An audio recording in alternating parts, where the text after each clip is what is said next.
Okay, Mark, tell them what they gotta do. I'm supposed to tell you what you got to do now. One of them is you have to all behave yourselves. Uh-oh, All forget right, it. well, I'm out of So here. do the best you That's no can. fun. Wrong Not this crowd. group.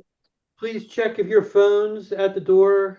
Make sure that you've turned off your email so that we don't hear beeping if you have email. So turn everything off, close those windows. And then if you are not speaking, please remember to just use the mute button. That way you're not going to hear goofiness behind. Um, it's good to see everybody.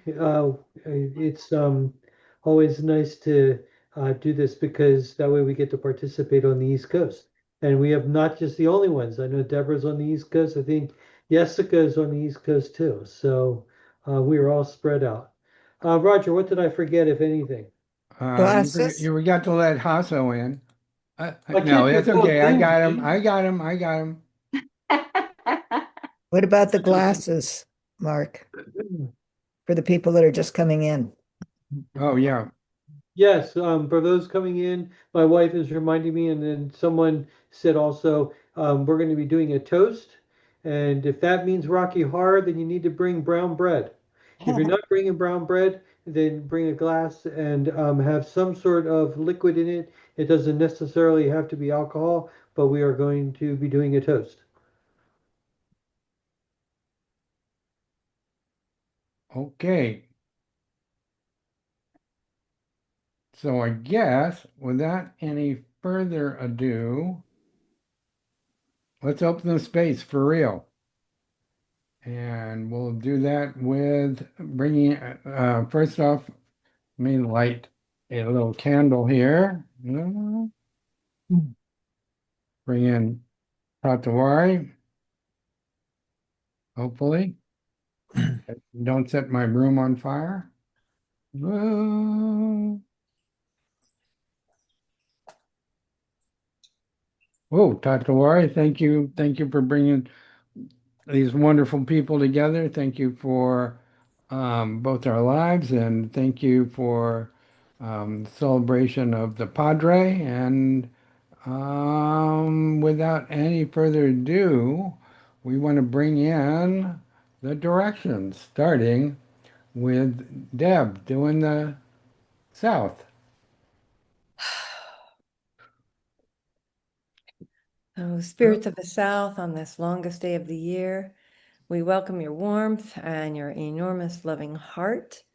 And we open our hearts as fully as the flowers that we see blooming around us, sunflowers and roses and lilies and lavender. And we come together to celebrate in our own way the abundance of summer with gratitude. And we welcome Healer to be with us.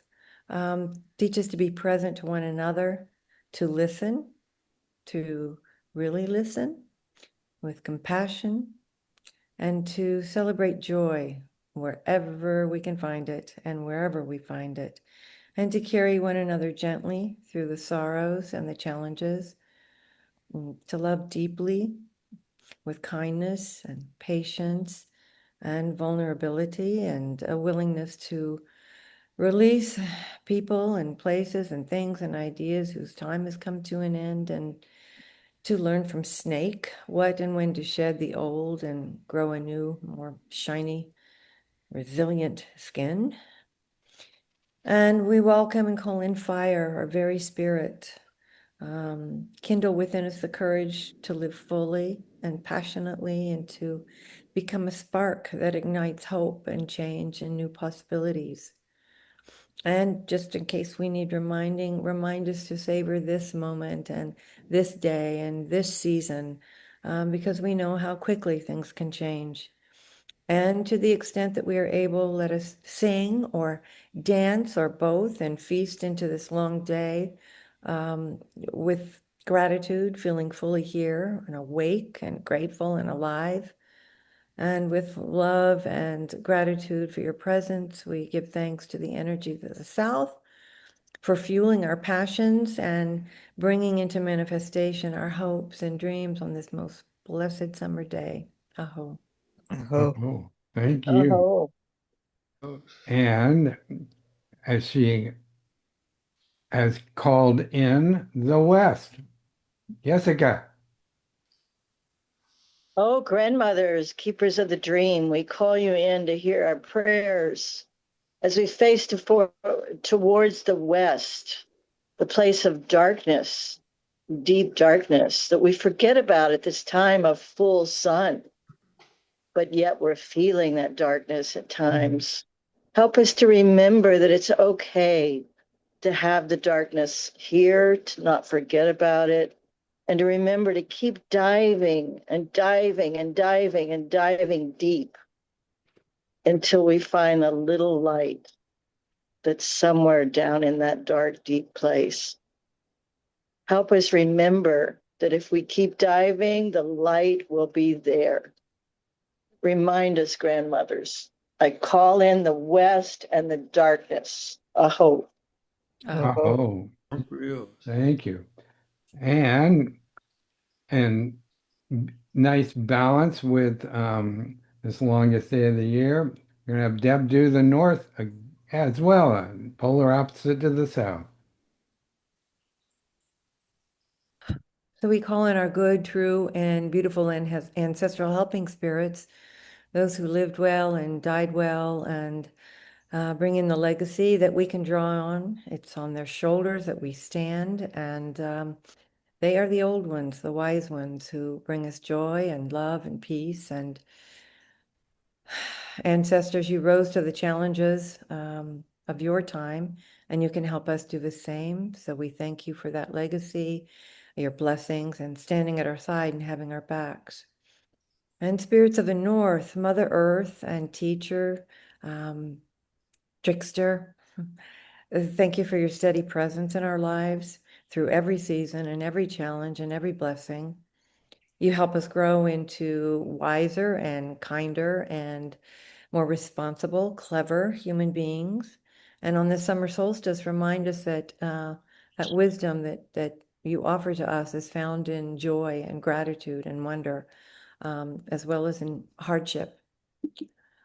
Teach us how to walk gently upon this exquisite earth, this beautiful jewel, our home, and how to give back more than we take, or at least as much, learning from our tree relatives and the four-footed ones, the creepy, crawly, squirmy ones, the winged and the swimming relatives. They all have unique medicine. And help us to use our gifts and our voices and our personal power in ways that serve the whole, rather than just the self. Remind us again and again that no being stands above another, that we belong to one intertwined and interdependent, beautifully diverse family woven together in a sacred web. So let us take nothing for granted, not for a single moment. And beloved Mother, we thank you for your generosity, your protection, abundance, nourishment, wonder, extravagances, and your medicine and your dreaming. For the gardens that are bursting now with color and the forests that are rich and green, at least in this northern hemisphere. And the fields are heavy with deliciousness and the countless and wondrous forms of life. So thank you for the steady comfort that we feel when our feet touch the ground each day, and remember that, help us remember that we are not separate from you, that you are our body, our home. And on this longest day of the year, help us to slow down and notice the glory that surrounds us.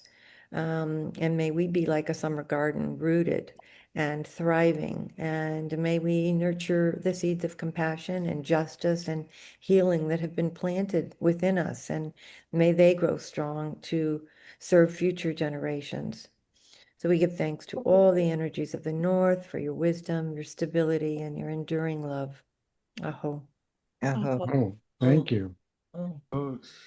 So I think we'll let one of those Easterners bring in the East. Marcus? No, you're muted, brother. Still, there we go. All right, sorry about that. I thought I unmuted myself. It's an honor to bring in the power of the East from the Wakan stronghold in Virginia. The East is, of course, the rising sun, symbolizing birth, renewal, and illumination. It is the direction where each new day begins, bringing light that dispels darkness and offers clarity of vision. The East is all about fresh starts and inspiration and the awakening of the mind and the spirit. On behalf of the Wakan community and during these challenging times, I ask that the East for guidance, hope, understanding, patience, and to remind us all that we greet life with openness and gratitude. By bringing in the East, I ask that we all be reminded to align ourselves with the energy of beginnings, embracing the promise of growth and the wisdom carried by the morning light, especially on the longest of these days. Aho. Aho. Oh, thank you. And to bring in the above, moi. Oh, power of the above, starting with the close above, the air that we breathe, the canopy of the forest. Above that, the cloud people that bring us rain, that give us shade, that are part of this floating, wonderful citadel of the sky. And as we move up even farther into the atmosphere and beyond the atmosphere, coming to La Luna, to the moon. Thank you, sweet Mother Moon, for giving us an emotional edge to our lives, for providing us with light in the night, for being a way in which we track the changing of the seasons and the times. And above that, we come to the planets of this solar system, and at the center of that is our own star, Taupa. Tau! We bring you in with great thankfulness because all our energy, all the light that we receive, the photons that change that provide photosynthesis to the plants on this planet. From you, where we gathered Tatawari, from you, we give great gratitude. And we realize that moving beyond you, you are just a member of a community of the star people. And we want to bring in all the star people, the constellations, the planets that go beyond what's in our solar system, the lights from far away, the nebula, the great sense of the expanse that revolves around us and that we're a part of. Thank you for all the energy. Thank you for the stardust, for where we came from, for what's inside of us. With greatest of gratitude, happiness, joy, may we see that we are all a part of this great cosmic theater.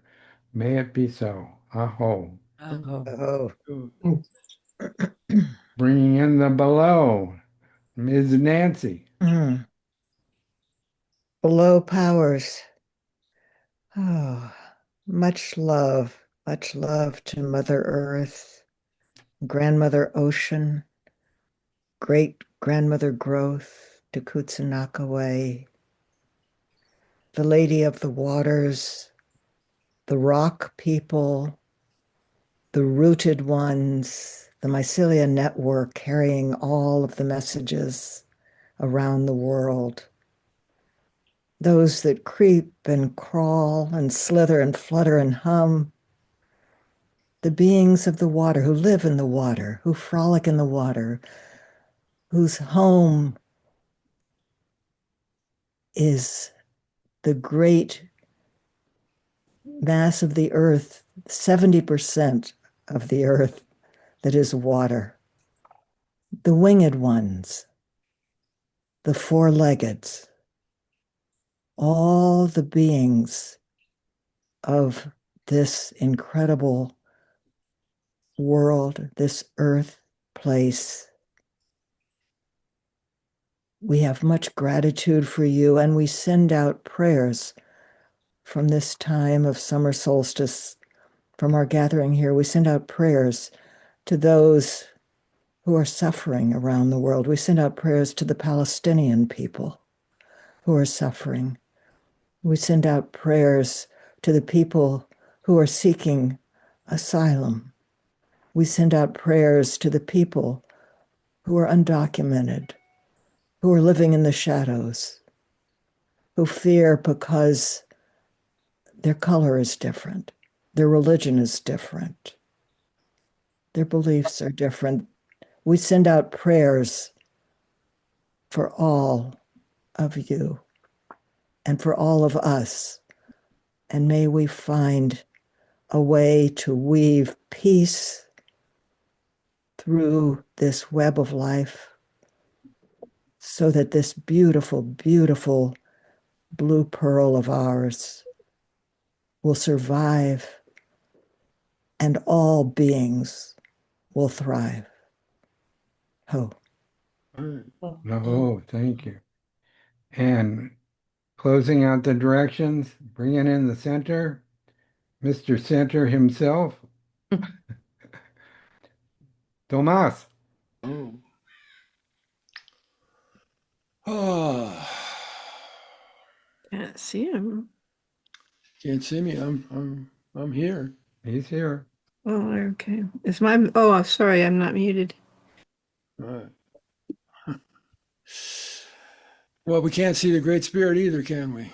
We can only see the manifestations of you, Great Spirit, Creator.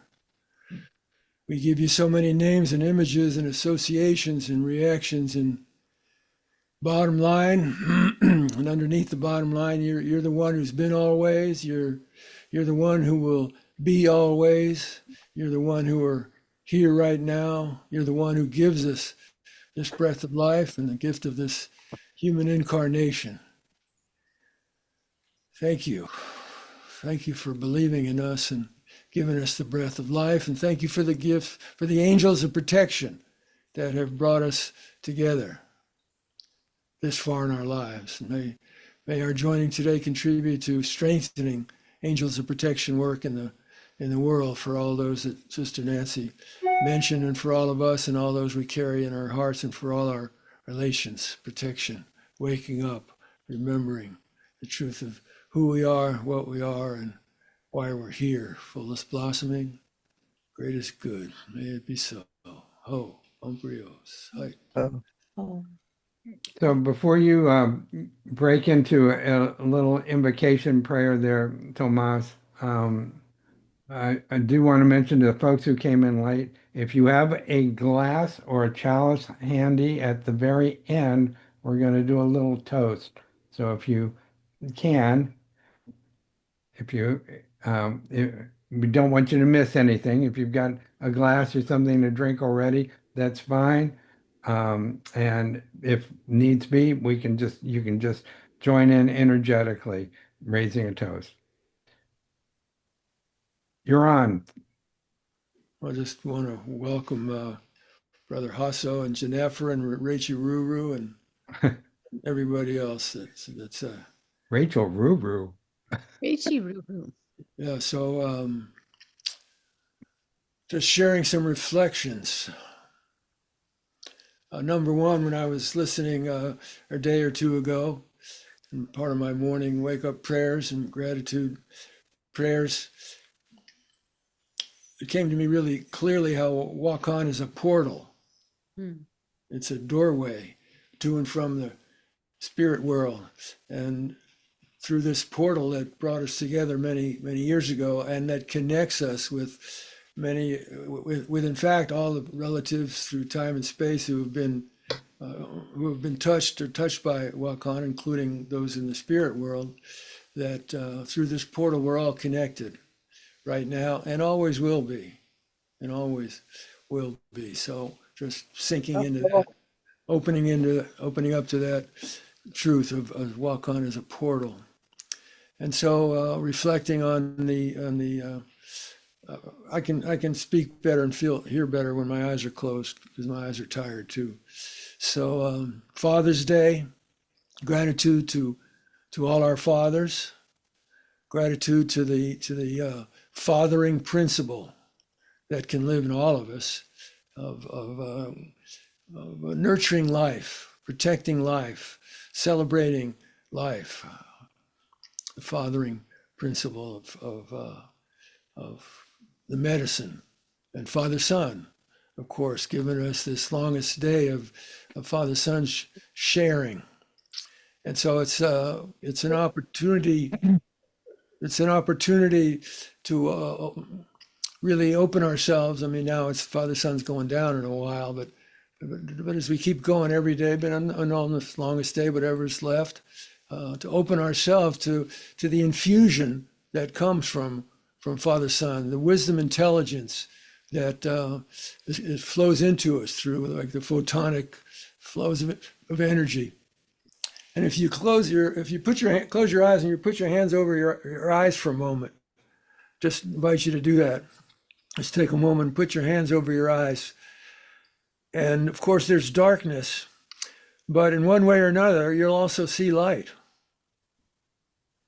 You'll also see light in the darkness. And it's a manifestation, as I understand it, of the fact that nerves in the eyes are still firing and producing photonic light, and that every cell of our body, the mitochondria, the energy machine, you might say, in every cell of our body, through the work it does, produces photonic light. And so we truly do. Our bodies are made of light. Our lives are fueled by stardust from Father Son, and light lives within us. And the opportunity, in my reflecting today of this longest day of light, really opening to listening to what's the message coming through this longest day of light from Father Son, which is cosmic wisdom intelligence. And it seems to me it helps us to activate embedded wisdom inside of us that's fueled by the rays of Father Son, activate the growth impulse of the universe, the growth impulse of the universe being activated and strengthened in us when we open to it by this longest day of light, Father Son's gift. And what is that growth impulse that's embedded in us? It's evolutionary wisdom embedded in us. It's the Kutsinakawe. I think it's a wonderful concept from the Huichols of this growth power that we can't see. It's fueled by Father Son, Mother Earth, the sacred marriage, the masculine and the feminine, the growth power that wants us to grow into fully waking up and remembering the truth of that we are sacred, worthy, luminous, divine beings, and that we are loved. And we are love. And our love is for giving and receiving. And whatever day we're given to live is to do the best we can to live love alive and listen to the wisdom that's trying to be grown by great-grandmother growth and fueled by Father Son coming into us to strengthen us to let go of whatever needs to be let go of and open up to and attune and commune with the infinite light and love that's the essence of our being. So we can do our part, each of us with the gifts we're given by Great Spirit, by the Creator, fueled again by that infusion of light, the transmission of cosmic wisdom, to show up and do our part to help heal our sacred and wounded and suffering world. And we all have the ability to do that. And may our joining today with gratitude for all our Wakan relatives here and in the spirit world and the growing power of wisdom, the wisdom, true wisdom, knowing great mysteries presence in everyone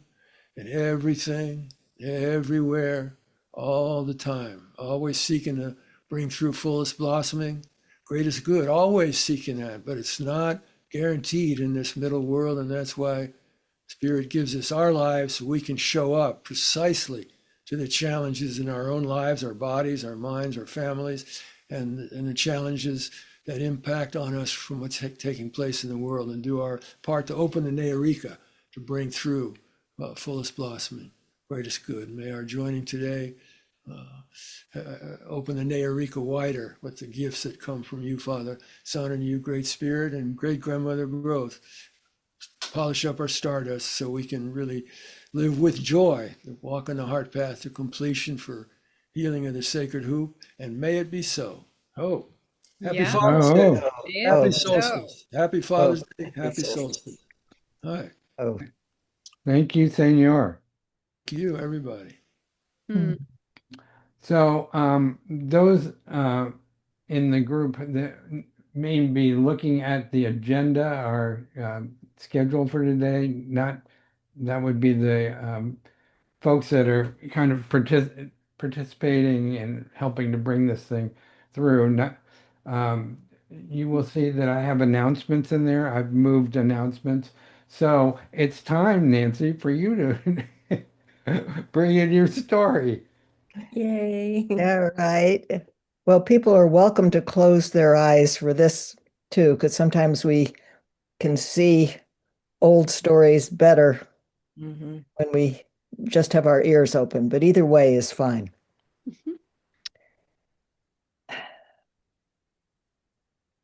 Hmm.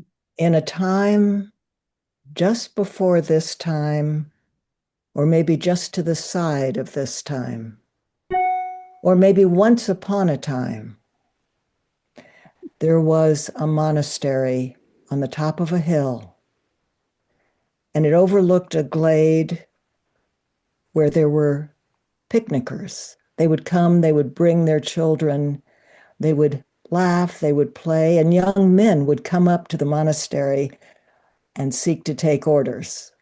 And it was a vibrant, lively time. But over the years, something happened.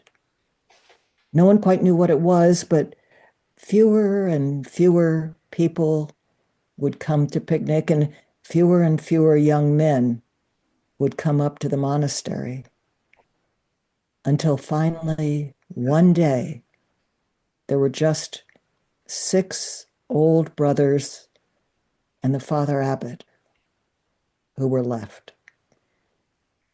And the brothers came to the abbot and they said, Father, our monastery is dying. If we don't do something, soon there will be nothing left. Please, please, you have to do something to help us. You have to bring our monastery back. Ah, my children, I don't know what I can do. I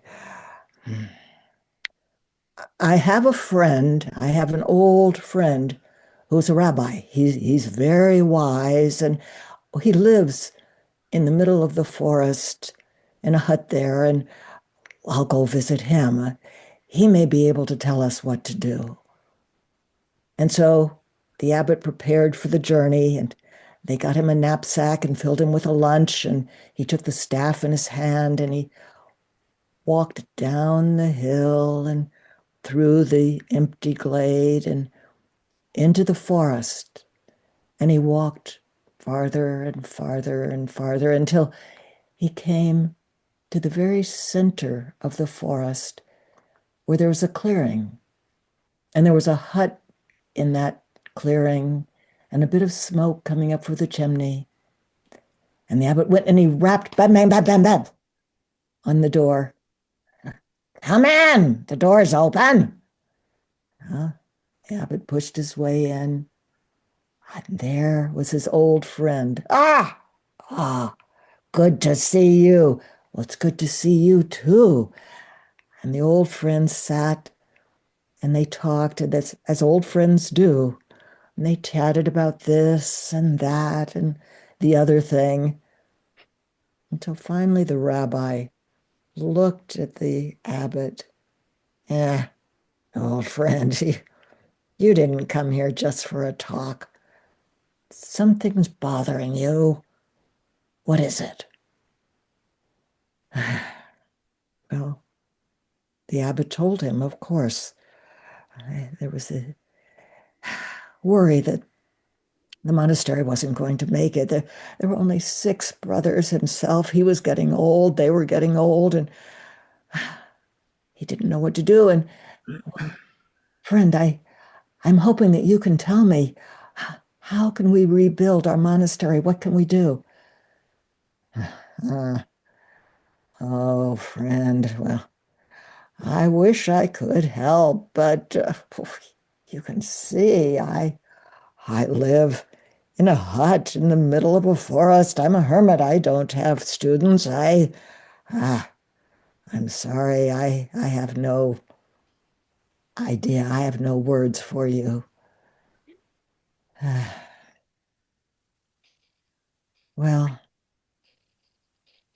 that was not unexpected. And after a bit more talking, the abbot rose. He needed to get home before dark and put on his knapsack. And the old rabbi showed him to the door, and they hugged tightly as old friends do. And as the abbot turned to leave, the rabbi said, I wish I could help you, old friend, but the only thing that I know is that one of you is the Messiah, but I know nothing else. The abbot left, and he walked back along the path through the forest, back through the empty glade, started up the hill toward the monastery, and he could see the 6 brothers all lined up like little birds, peering down, waiting for him. Well, Father, what did he say? What can we do? How can he help? Oh, my children, I'm afraid he wasn't much help at all. I mean, he may actually be getting a bit senile. Uh, all he said was that one of us was the Messiah, but it was nothing else, and it was total nonsense. I'm sorry. I'm sorry. Well, the brothers were disappointed, of course, but there was nothing to do but go back to the work they were doing, working in their garden and pulling the weeds and making the bread and doing their daily practice and their prayers. But as they worked, they couldn't help thinking about what the old rabbi had said, that one of them was the Messiah. Well, what on earth could he have meant by that? But they couldn't let it go. It just sort of kept nibbling at the edge of their thought. And they began to think, well, I wonder if it's Brother John. Why, well, John can make a feast out of anything. He can take the simplest vegetables from the garden and the least amount of grain, and somehow in his hands they just become a feast. Oh, but Brother John, why, he likes his own food a bit too much. No, it can't be John. Well, maybe it's Michael. Why, Michael, when you're sick, he'll come and he just sits beside you and holds your hand, and why, just his presence makes you feel better. Just that. Oh, but Michael is so quiet. He's just too silent. No, it can't be Michael. Well, well, maybe it's Mark. Why, my Mark, you're feeling down, you're feeling good. Mark always has a joke. Mark always can make you laugh. Mark is so funny. He just lifts your spirits. But Mark just doesn't know how to be serious. Mark just, No, no, I can't possibly be Mark. And so this went on. This went on. Maybe that, maybe this, maybe no. But on the off chance that one of them might be the Messiah, they began treating each other with more respect. And on the off chance that they themselves might be the Messiah, why, they began to treat themselves with more respect. And so life went on, just as it always had, tending the garden, picking the vegetables, making the food, making the bread, eating together, songs, prayers. But something seemed to have changed. People began to come back to picnic in the glade, and they would look up at that monastery, and it felt different in some way. They couldn't put their finger on it, but something was different. And one day, as the brothers were sitting having their meal at lunch, there came a knock on the door. And one of the brothers went and opened it, and there was a young man standing there. I wondered, Father, could I come in and learn from you? And of course, he was welcomed in. And a few days later, there was another knock, and another young man.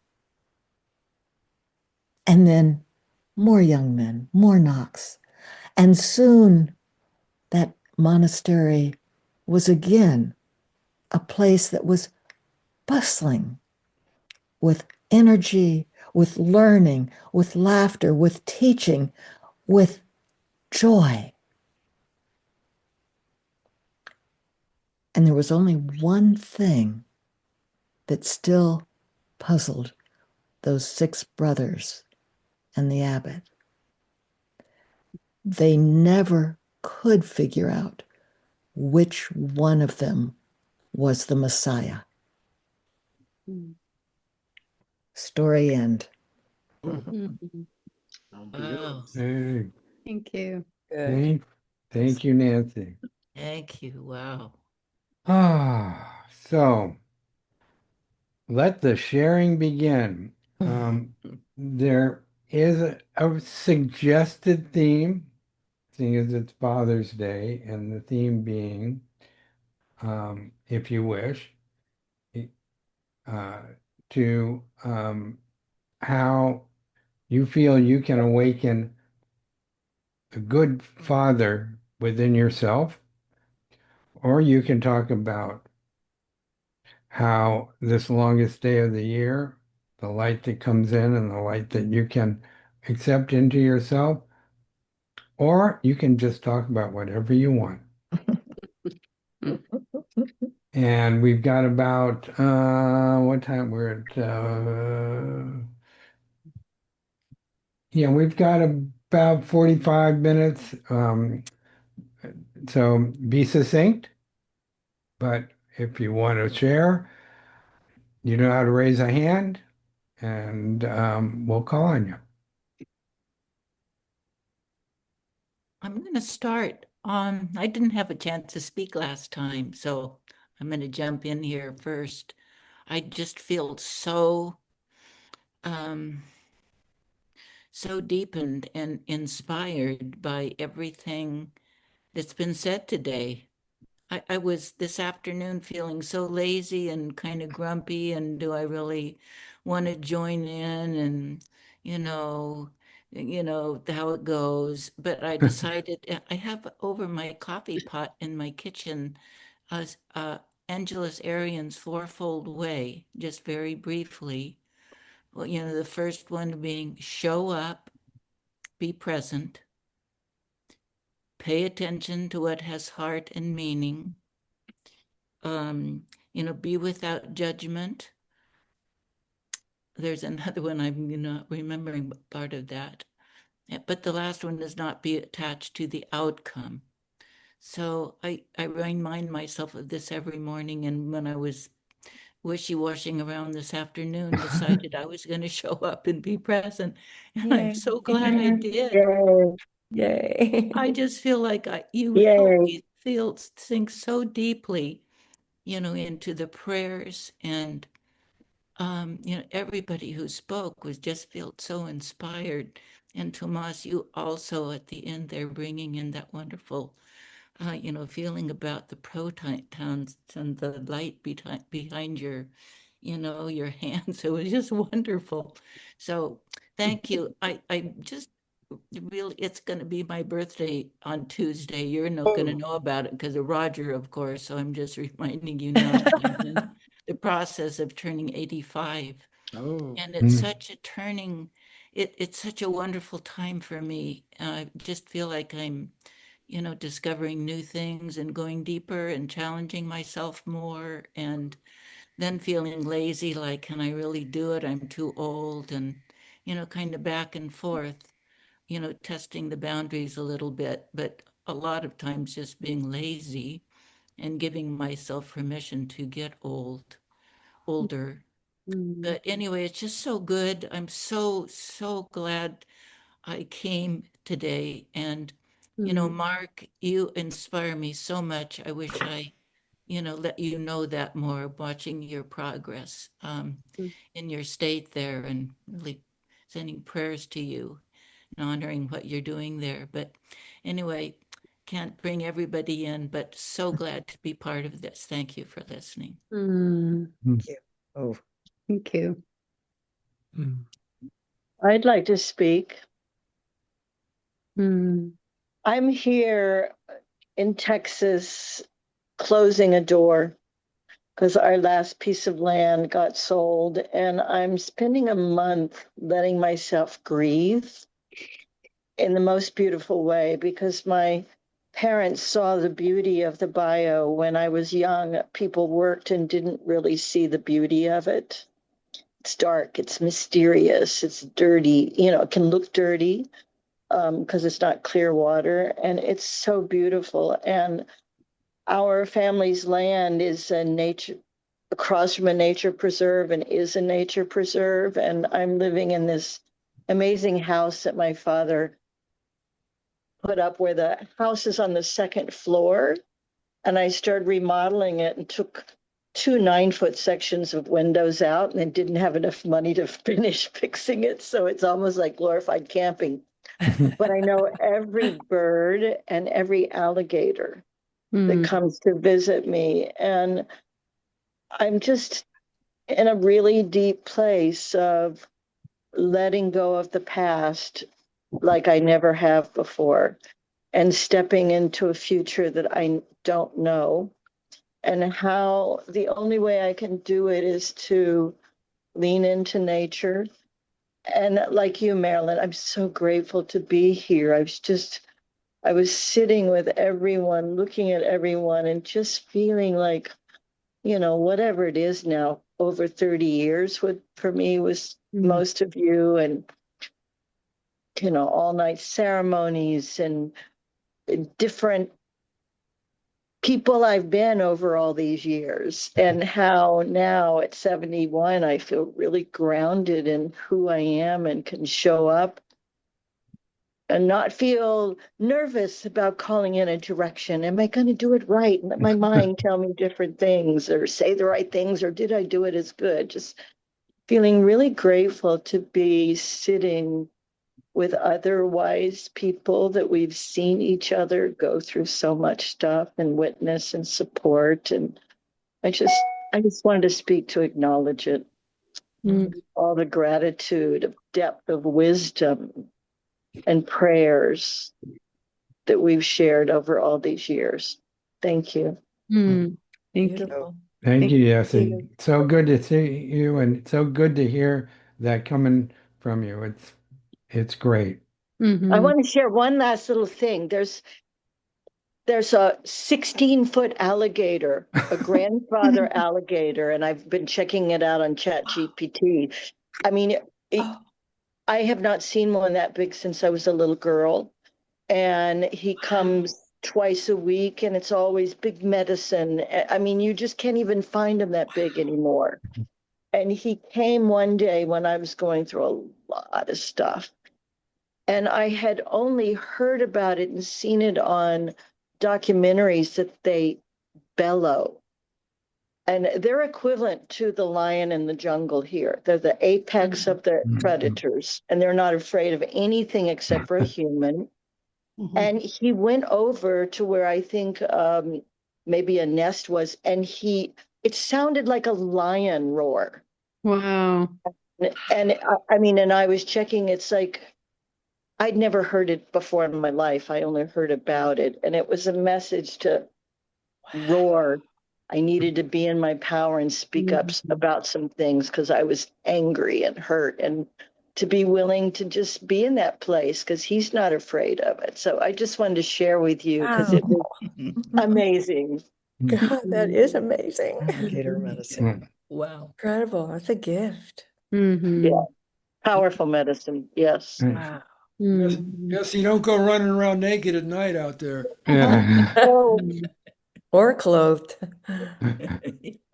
and I can't throw, food in the bio because that'll have them hanging out. So. Yeah. Yeah. Terumi had her hand raised. Yes. I need to leave around 6:15, so I thought I would share now. I was a single parent, so I mothered and fathered. So Father's Day, good fathering to me too. Oh. I don't know if I shared this the last time or about the redwoods. The old timers, do you remember when we would go to the redwoods and off of San Geronimo Valley, and we would have a drumming circle many times, right, Nancy? Yeah. Yeah. And then there's a path that goes off of it, and it was called the fairy ring. And there's this huge tree that's hollow, and I think, I don't know, about 8 or 9 or 10 people could fit in that tree. More. And we would drum there. I remember the resonance that it would create with all that drumming. And Right. it was just the most amazing place. And the county spent about $1 million, taking about a year and a half to create a handicap trail, a boardwalk, so that you can go with a wheelchair, or it's easy for me to walk with my cane and walk around safely.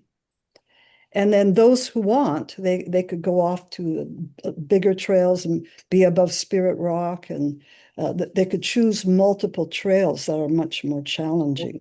And Janet, I took Janet there, and she's going to do it again after her whatever. And Janet showed me about hugging one of the trees, speaking to the tree and getting an answer. And that was very precious, Janet. Thank you very much. But I go there and I ask that I be rooted in the earth like the redwoods. And I imagine all the roots from the tree and the life giving my legs and mobility and strength. And I imagine reaching all the way up and bringing in the light, and then meeting me in the center to help me stay grounded and safe and peaceful. And I could just imagine that this new growth, the redwoods are always little red growths are always coming out. And I like to take some of the resin and just inhale the fragrance and feel, asking that my muscles and tendons are starting to regrow again. So they are the greatest teachers. And I feel so blessed that they are my great teachers. Only 10 minutes away from here. So I go there about 3 times a week and try and walk for about an hour. and Mm. commune with the sacred trees. Oh, Oh, Oh, Thank you, Jeremy. Susan has her hand raised. Unmute, mute. unmute. There we go. Yes, no, actually, I had my hand raised. Okay, it's hard to tell. I really look forward to these quarterly gatherings on Zoom, partially because it works better for me and mom, and partially because more people can show up from all around the country. When we do it in person, it's limiting for a lot of people, and so I love that this is a way to bring community together. Um, Being raised in a household that valued community, Don and Susan really imparted on me what community was and what family was. And I was really blessed to travel for the last 2 weeks back east to see all of mom's family and most of my father's family and spend time with them in a really good way. And know that everything here was also taken care of. And it's just having a sense of community and family is just so important, especially during this time. Mom and I are going to put it up on Wakan tomorrow, but it was easier to say it here first. Mom came out of the hospital on oxygen back in April and was put on hospice and had some other diagnoses that I'm not going to get into, but if you're interested, please call me. And things have changed a lot. And time is very precious to me right now, especially the time I get with my mother. And so I've been off work for the last 3 weeks. And so I get another week with my mom. And I just feel really lucky. I wouldn't be the person I am today without my is Vaseline on the camera lens. Was that you? Oh, Valentina. Oh, sorry about that. Sorry, Roger. Thought it was us. Our glare is really bad. I wouldn't be the person I am today without Dawn and Susan. And there are two other people in this room who I've known since I was a kid, who really changed my life. And I've known Tom almost all my life. And Marilyn was crucial in the very first Vision Quest I did. So it is amazing to be with so many, not to mention there's the women in this group that have really supported mom and I and the strengths that I've gotten from a lot of people. So I don't want to leave anyone out. If you feel left out, I'll call you later, I promise. mhm. But we're also coming up. I mean, tomorrow is Marilyn's birthday. Tomorrow is Margaret's birthday. We come on the heels of Sue's birthday. Oh no, Sue's birthday. That's right. Sue and Margaret are tomorrow, and then Marilyn. And then we have Martin's birthday, which is the 9-year anniversary of my stepfather's passing. And it feels to me like Don died yesterday. Mm. Not because of the grief, although the grief is strong, but because he's still so present in my life. Because it's not like he's been gone for long. I do something and mom goes, how did you learn to do that? I'm like, oh well, Don taught me.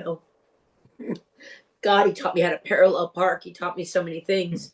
But I just feel really blessed today, and this as the longest day of light, it feels really special to be in Zoom with you all. So thank you. Did you want to say something?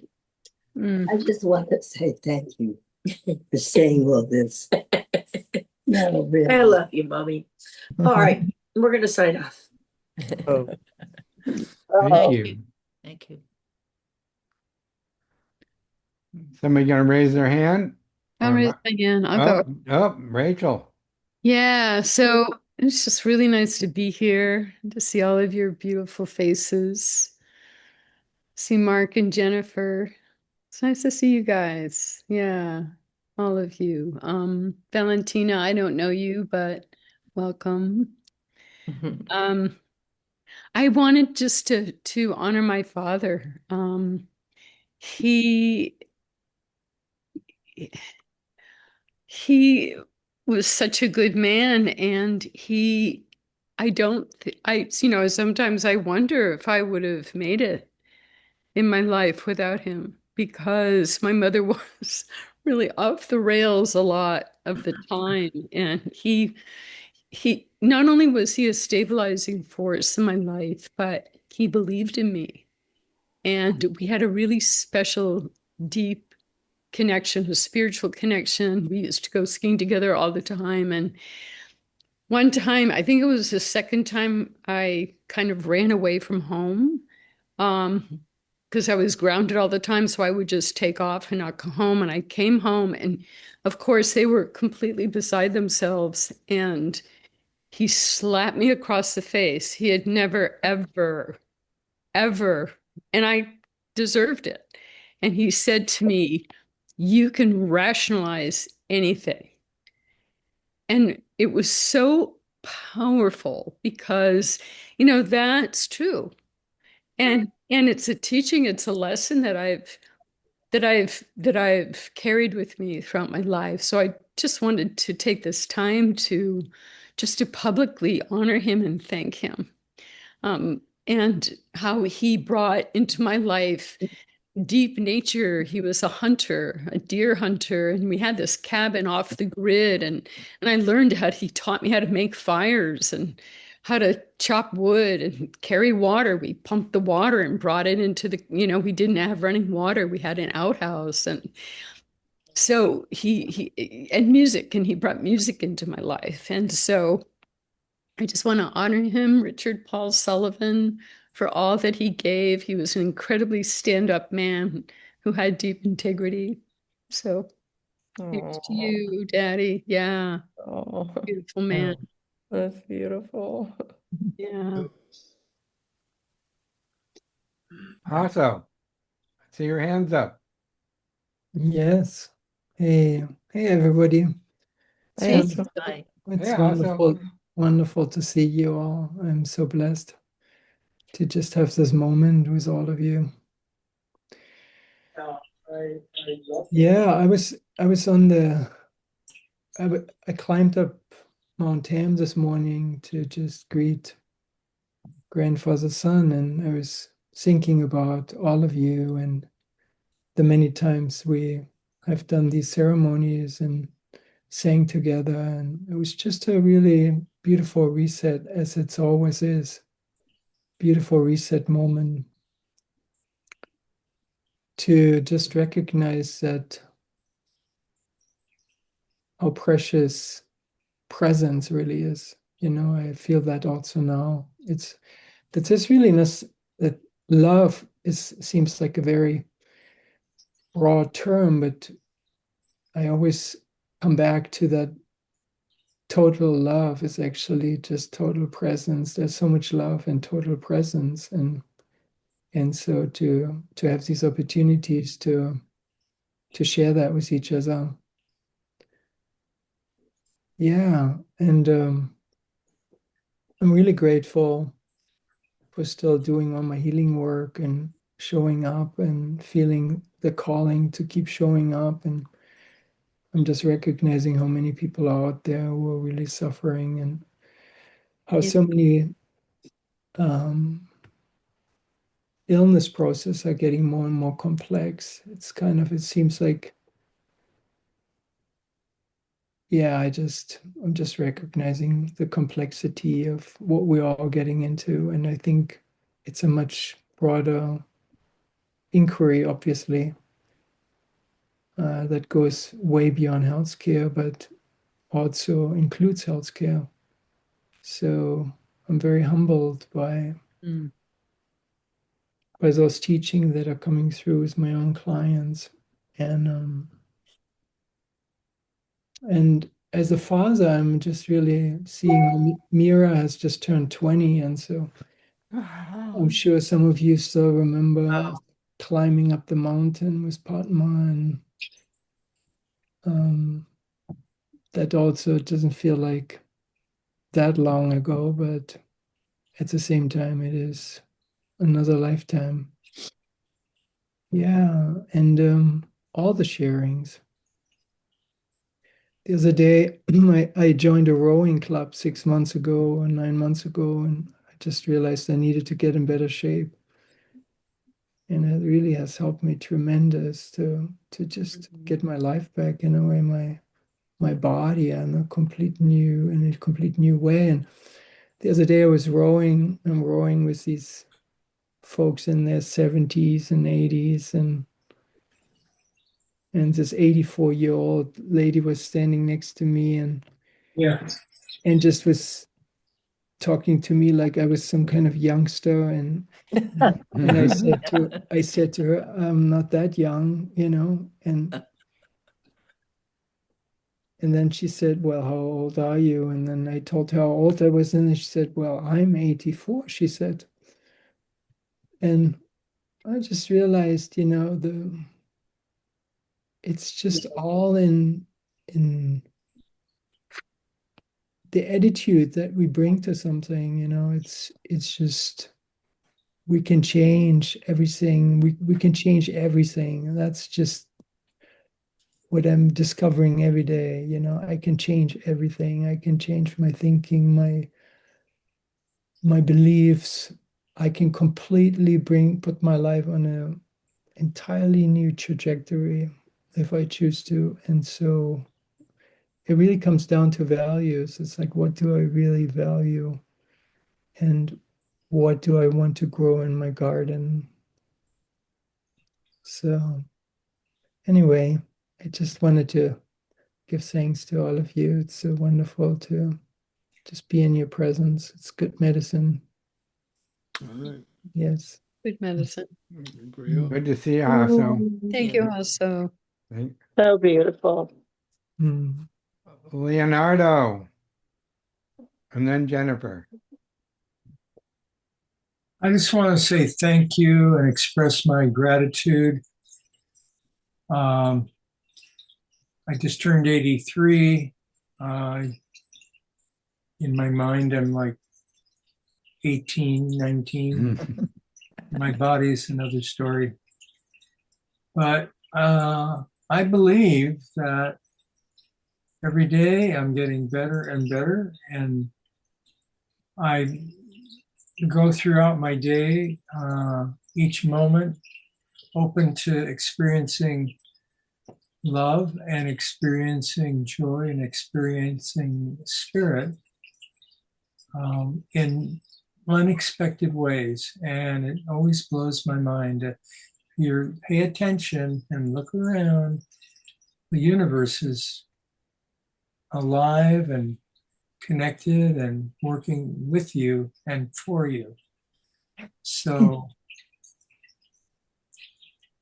83 years old, I'm still going to work 5 days a week, fewer hours, slowing down, but I love connecting with people and sharing my medicine with people, a CBD medicine. Do consulting so I can hear about people's lives, and I'm always amazed when spirit speaks through me and says unexpected things to people because they need to hear it. I just love what I'm doing, and I love life, and I love my family. Hope. Oh, thank you, Larry. Jennifer, you're on.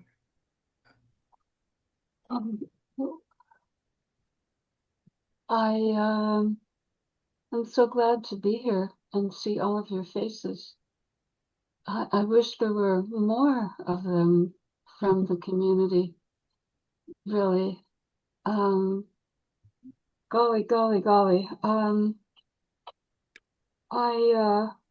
I have not been come on the Wakan Talking for a month because I kind of went into a tailspin. I got angry. I have no problem with anger ordinarily. I can get over being angry in 5 minutes usually, but I got angry about my cognitive decline. I had a lot of testing done. Kaiser is doing a whole, I guess they must have gotten a lot of funding, so they're doing a big thing with cognitive stuff. And I got a report back for the testing, and I actually misread. I've been a speed reader forever, and I misread the report, but what it actually says is Ms. Andrews' cognitive profile can be observed in the early stages of Alzheimer's disease. So it doesn't say that I'm going to have Alzheimer's, but the profile does fit, that I could be in the early stages of Alzheimer's. And I just got furious, absolutely. A rage, a really, really so angry, which is difficult because as I say, I don't get angry. I can be unangry so easily, but I could not get unangry in this case. I've just been angry, angry, angry about it. I love my mind. I'm an Aquarian. So the thing is, I think, but I know. And I suppose even if I lose my precious mind, I can still know. That only occurred to me today. But I'm just brokenhearted about it. I really am. Maybe that's why I got so angry, so I don't have to be so sad.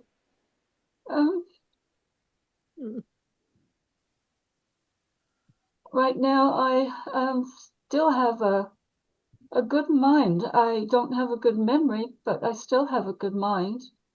I can still understand A Course in Miracles very well, and well enough to teach it, or to lead a group, I should say. We don't call it teaching, but I'm just so sad. I love my mind. I love knowledge, and I don't think I treated my mind very well when I was younger, but I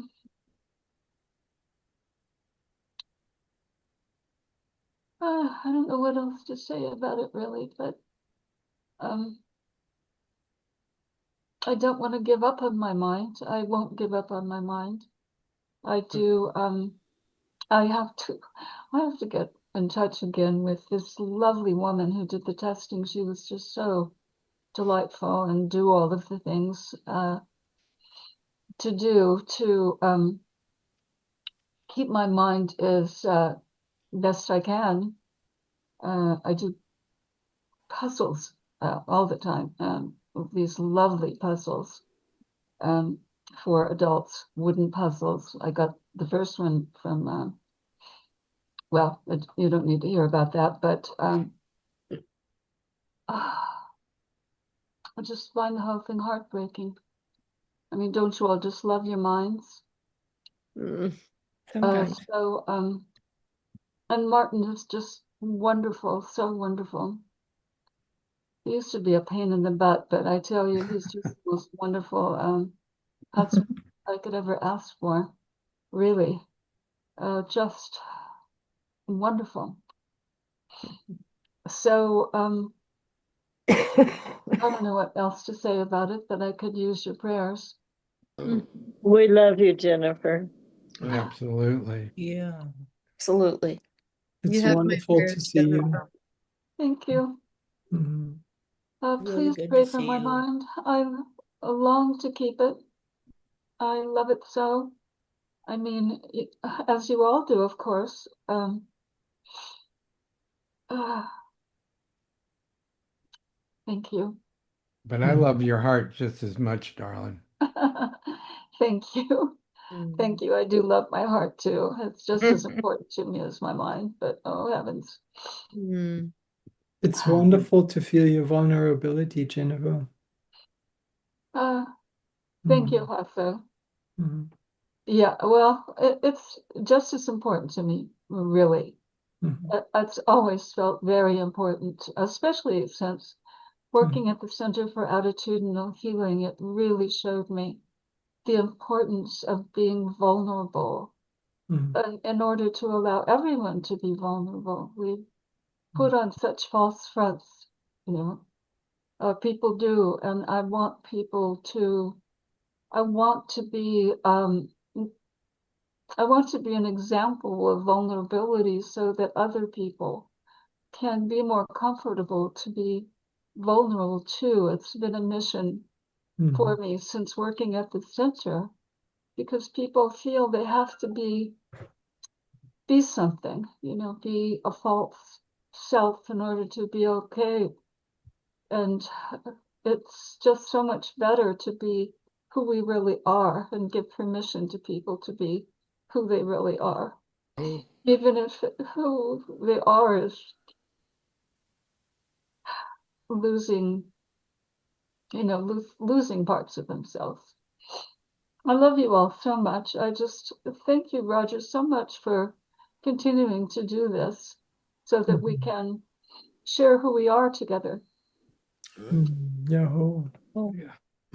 Stay connected, darling. Stay connected. Thank you, Jennifer. Call, write.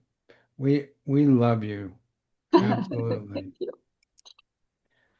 Janita, I see your hand. Thank you. First, I want to acknowledge and honor my father, Sidney Goldfarb.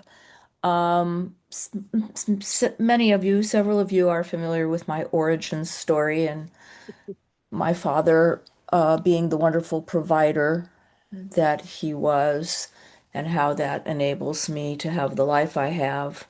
And just reflecting here, there's a part of him that I haven't mentioned that was equally as important as his good fathering.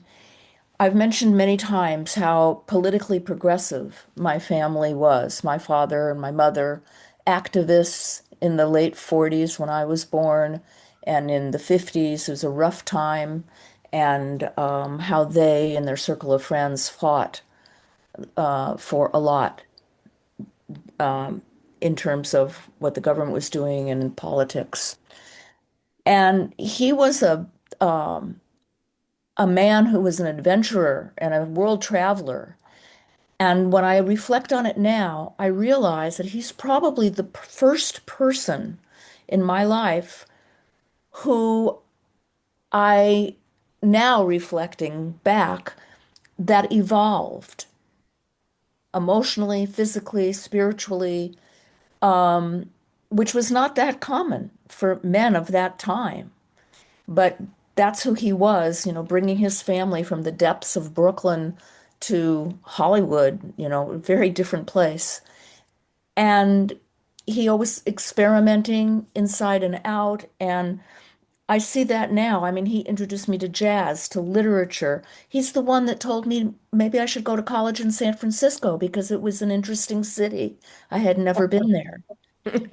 And I just want to mention that part of him because that's also a part of my life too, very big part. What I want to share today about myself, several of you know that I've had problems with my right knee for many, many years. And I've been avoiding, procrastinating, not wanting to have another surgery. And putting it off and wondering and investigating, doing research. Is there something else that could heal it? And through the history of that and that long winding road, I've discovered that the answer is no, to my belief and what I've been told. And so on August 3rd, which I think is about 7 weeks from now, I'm going to have total knee replacement surgery. Yay. I'm looking forward to it. I I have anxiety and fear. I've had 2 hip replacements, so I know some of what that's about. I have a book that I just pulled off my shelf that I used years ago by Peggy Huddleston called Preparing for Surgery, Heal Faster, and she has exercises to do and things to ask the healthcare people. And I'll be modifying that, but I'm going to use that book again. And I'm just going to send out a letter to Wakan, talking and my friends and my family that need to know certain facts about what I'm doing. What I want to tell all of you now, and some of you already know, is that aside from realizing and meeting with a top surgeon here, letting me know, I mean, he looked right at me and he said, "Do you want to have knee surgery?" And I looked right back at him and I said, "If it's the only thing that's going to restore my mobility to what it was, then yes." And he said, "It is," and I believe him. It's due to osteoarthritis and cartilage wearing away. It's the common thing. But what I want to tell you about is the kind of surgery I'm having. And the reason I know about it is because when we last met, I mentioned that I might be having knee surgery. And the next day, our dear Kay sent me an email telling me about a technique that is called the subvastus approach. And it's been around a while, but it's very complicated and very difficult. Not all surgeons elect to take the training to do it. And as she wrote in her letter, it's a game changer. And I want to let you know about it so that if you know somebody who might be having or going to have knee surgery, you can tell them that this thing exists. I've been telling lots of people, healthcare people, medical people who don't know about it. And that's because it's very difficult. The standard procedure in knee surgery is that they cut through the muscles and the tendons. And that's what makes knee surgery, you've all heard about it, even people who love their knee surgery, the recovery is so painful and long and difficult because they have to put those muscles and tendons back together that got cut, that got severed, but not with this new approach. Subvastus refers to the vastus medialis, which is one of the big muscles. In this technique, those muscles and tendons do not get cut because they now use robotics. And the robotics shove the muscles and tendons aside. And so when we go to get repaired and recover, it's easier. It's still going to be hard and long and painful and all of that. But people are actually having less recovery time. Don't know if I will be one of them. I mean, anything can happen. But I wanted to share that with you because, Wow. as Kay said, it's a game changer. The other thing I want to tell you is about, I live alone, kind of. I mean, I actually do physically. There's no other human that lives with me. And I'm going to have caregivers, and I have through a referral from my daughter Sarah, a really wonderful connection with a team caregiving agency here in Marin. A few weeks ago, when I was in the thick of this, and I have a medical team, the hospital team, there's so much, and it's so much more. The details, the caretaking, what I have to do, the prep. In October, it'll be 25 years since my first hip surgery, and I don't remember all this detail. And anyway, it's great. I mean, they're really paying attention. Um, Today is 39 years ago that I moved into the house I live in now. It's the yard, the patio, the garden is all fenced, except when occasionally one of the deer break through the fence. They were here when I moved in. We had a 3-foot fence. We made it a 6-foot one. It's wire. You can see through it. a 3-point buck, decided he needed to be here. They'd always visited us, so successive generations know the people here, me now. And he hung out with me for 3 days, very big, beautiful buck, brought or led a female and a younger female and a younger male deer. They were here for 2 of the 3 days. And they just napped on the lawn. And the only thing they ate was ivy, which I was actually grateful for. And until the gardener could come and repair the fence. Now I've got a lot of birds, hummingbirds, juncos, robins, sparrows, the crows, the ravens are overhead like a lot of us. But the house finch came back, the red-headed male with the little brownish female, and they what they do is they build their nest in one of the eaves separations in the carport. Was the outside separation under the eaves. They're like bird condos. And so the birds were mating and the sitting on the female sitting on the egg. So all of that was happening at the same time. And then one day, all in the same time period, a coyote uh, walked in the yard, across the patio, across the grass, in a very straight line. It was an elder coyote. He was an older guy. And then just disappeared up the hill. It's the same path that the raccoons have taken. And he just, that's all he needed to do. And then, most recently, first time ever on this property, we've seen him in the street, and you guys have probably seen him around too, were turkeys. Were a mom turkey, dad turkey, and the baby turkey. I have no idea how they got into my house because I don't think that they fly that much, right? But They can. They fly. we have these tall, but 6 feet fence now? Oh, yeah. Oh, Oh, yeah. yeah. Okay, well, and so then they hung out for a while and then they disappeared. And so I've come to the realization that I actually do not live alone, you know. And when I moved here, the deer were here, literally here in the yard. And I thought it was a drought and they were coming down for water and and I realized that no, they live here.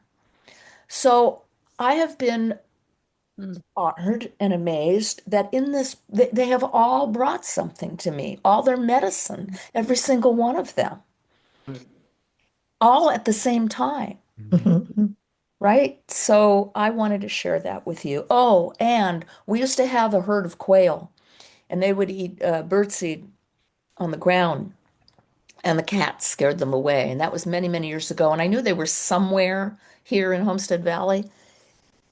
In that same time period, a beautiful father quail, who has the little these arcing feathers on the head.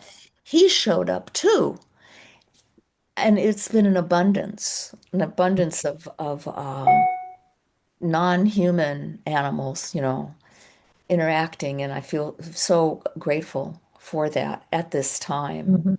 Um, Cool. Bringing me their life and energy and wisdom, um, because we honor them so much and always, you know, take into our hearts and spirit their heart and spirit. And so for me, going into this big, big journey, for the first time, okay, that's what I wanted to say. I wanted to say all of that, and I will send you the message. It'll be on Wakan Talking with a little bit more information about what's coming up for me. And I am so grateful to be here. Thank you, Roger. Thank you, Mark and Jennifer and Nancy for this story, and all of us who show up and be together and connect with each other. It's it's what we're here for. And I remember I have a quote on the behind me in my office space over there. Um, that it was from a deputy sheriff, a woman deputy sheriff in a town in Georgia. And it said, all of them. I've said this quote before, but I'm gonna say it again. All of them, whether they're a victim or a perp, they all want to tell their story. Mhm. And I want to listen to it. Thank you. Janet, may you have a wonderful, easy surgery. Thank I you. remember your first hip you got replaced. Yes. And we were, I think, up on Mount Tam, and you were hiking again and talking about how you couldn't believe you waited so long to have the surgery. Yeah. And I have told that story to, as we're aging, like probably 30 people over the years. Yeah. And so may you just remember how easy that was, and you carry that with you with this surgery. Thank you. Well, one of the reasons that might have been easy is because Dawn and Susan accompanied me and Sharon Norman to that, and Dawn and Susan asked at the last minute before I was going into the OR if they could please tape this blue crystal behind my big toe while I was being so that I would have that while I was being operated. And the guy said yes. So that was pretty cool. So, well, thank you, Jessica. And at age 80 now, I've been 80 since February. I did, oh yeah, why did I wait? I wish I had done it earlier. But then as someone pointed out to me, then I may not have been this new technique, this subvasis approach may not have been available to me. So, Yeah. yeah. Okay, Congratulations. I have to interject here. I'm sorry, Janita. Done. Aho? Hello. Aho. Yes. All right, so I'm willing to let this extend a little ways. We've got a little poetry reading. Does anybody have a burning desire to? Yes, I see Mark and Jennifer. Mark, you're on. Good evening, everyone. It's just so lovely to hear everyone and catching up with everyone. I am reminded every single time with the work that I do how much I bring all of you with me every day, and and how much I quote you all and say things that you all speak to, and it's just a good way to ground myself, and how much I appreciate you, Roger, for pulling this together. Jed and I, we were talking about is like we haven't heard anything about the solstice. I wonder what's going on, and then all of a sudden you pop up, and it's like, see, he heard our prayers. Thank you. My birthday is coming up on the 29th. I share it with Martin. And of course, the 29th is the day of Dawn's Crossing, and how much I hold that in my heart on the day of my birth. And love sharing a birthday with Martin. And we've shared it and known about that birthday that we share for many, many years. It's just send prayers if we don't connect on our birthdays. My father and I have not been particularly close, but one of the things that I do as an elected is I spend time at Fort Lee, which is just south of here, and it was where I was born. And I've been invited to Fort Lee to speak and to talk about what I do at Chesterfield. And my lapel pin is usually a Chesterfield County seal, but for the first time, I wore my father's quartermaster corps lapel. And before I did it, I called my father and I said, "Is it okay?"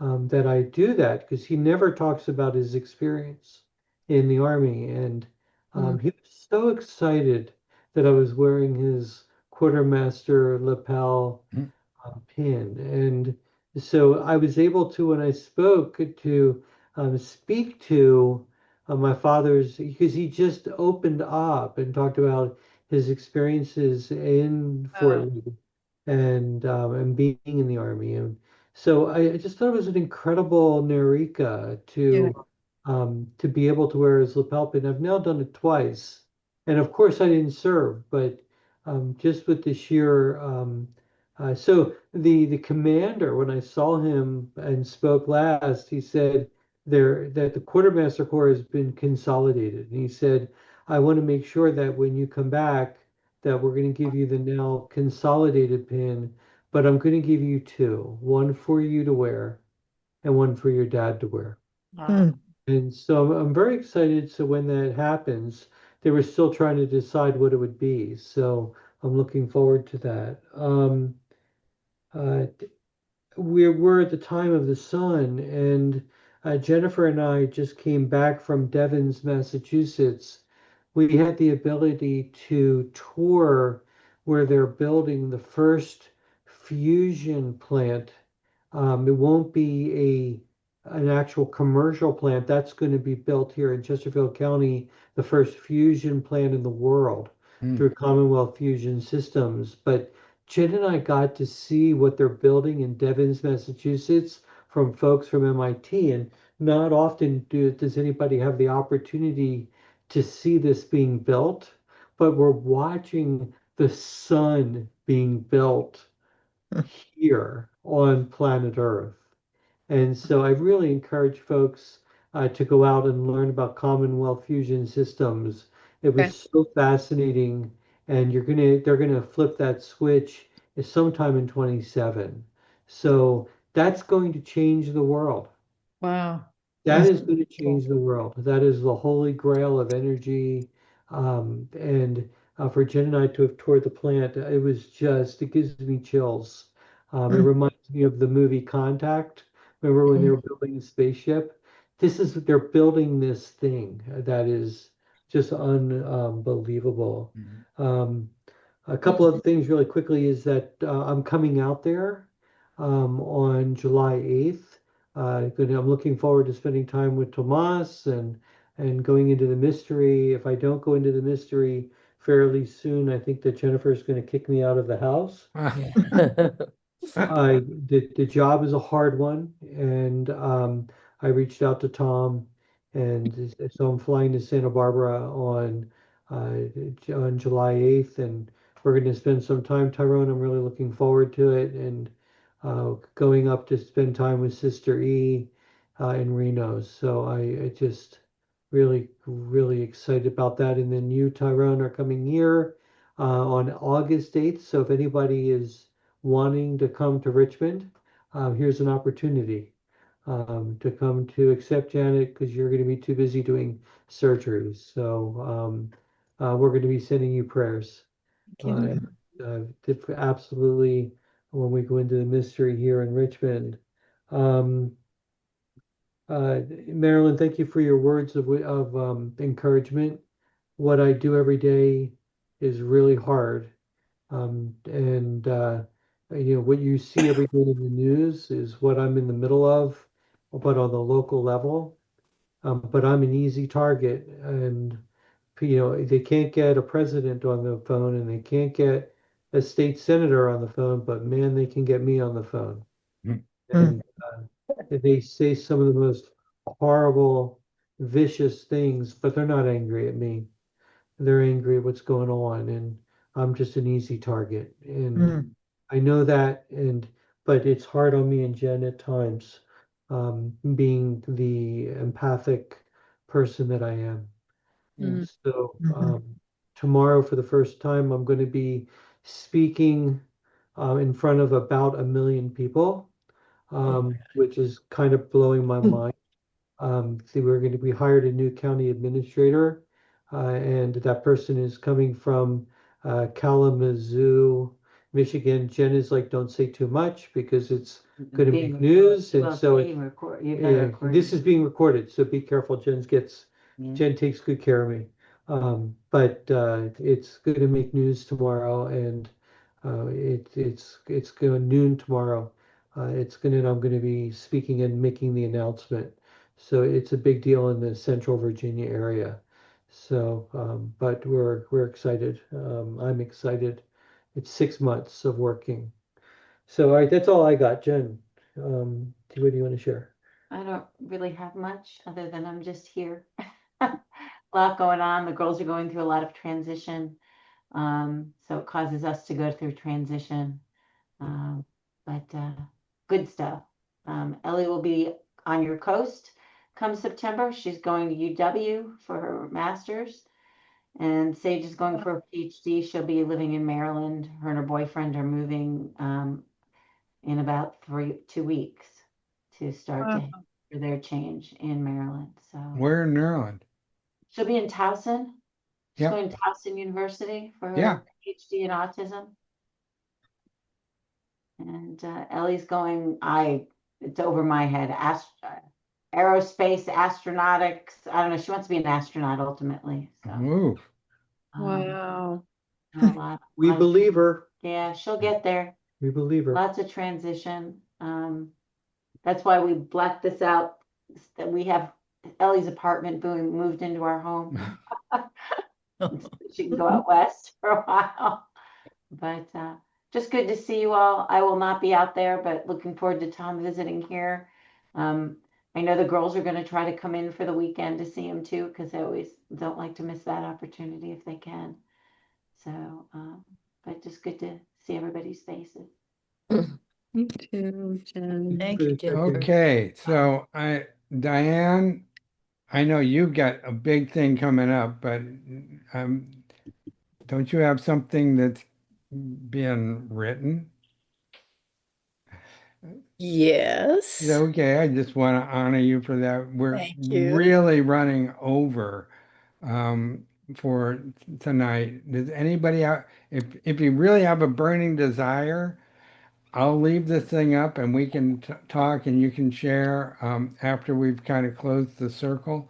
Um, I'd like to um, I'd like to make a couple of little announcements and then turn it over to Deborah because we're going to have the poems Your kind of chair so also. there's more room. What? Oh, sorry.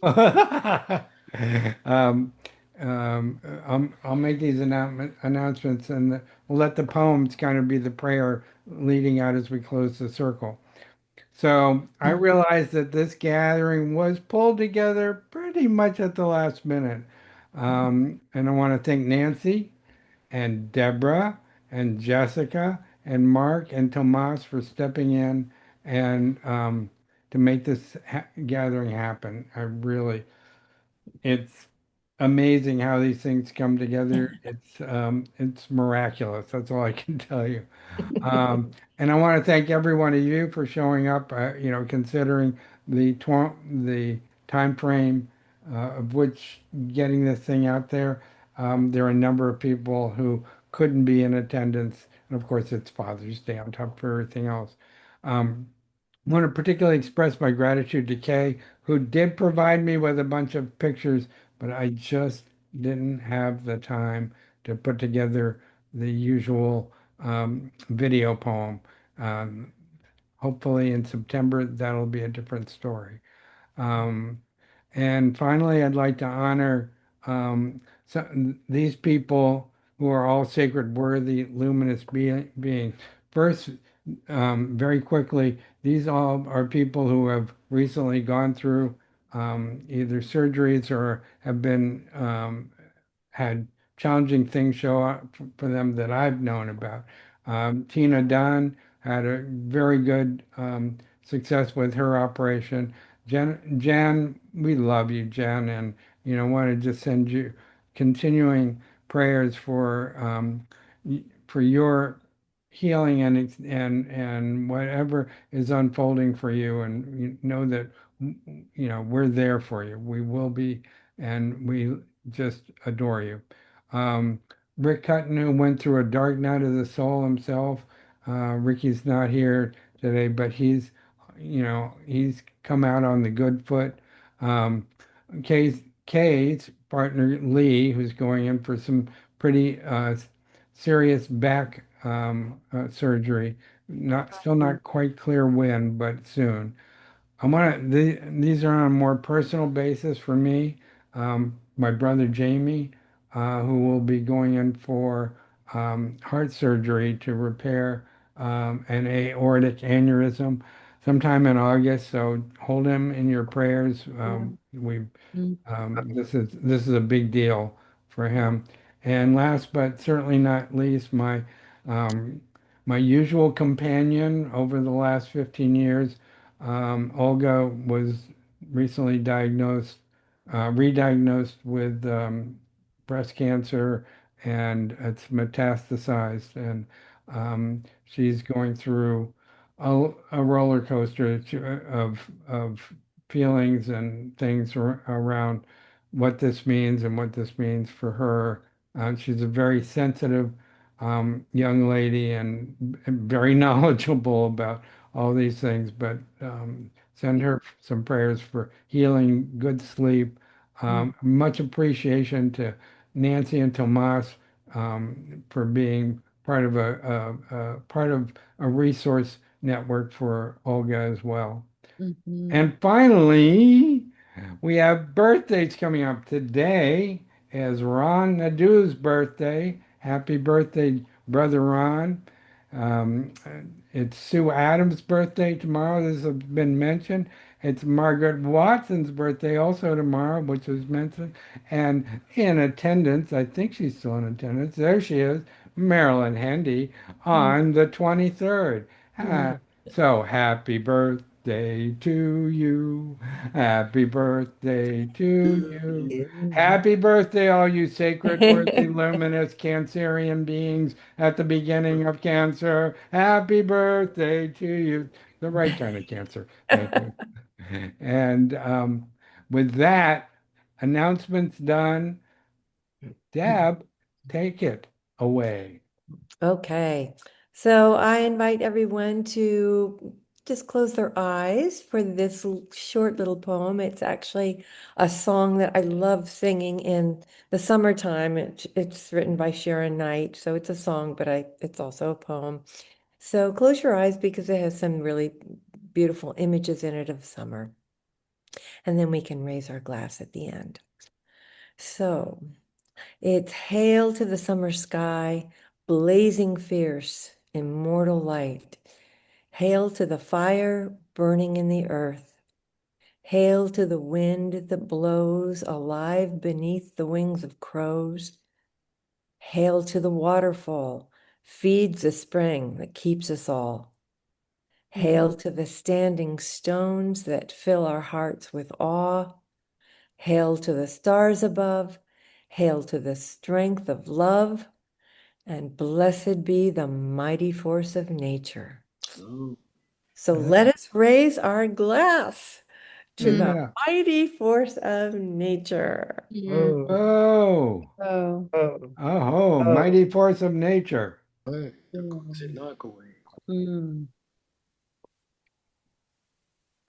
been waiting on that sip for a while.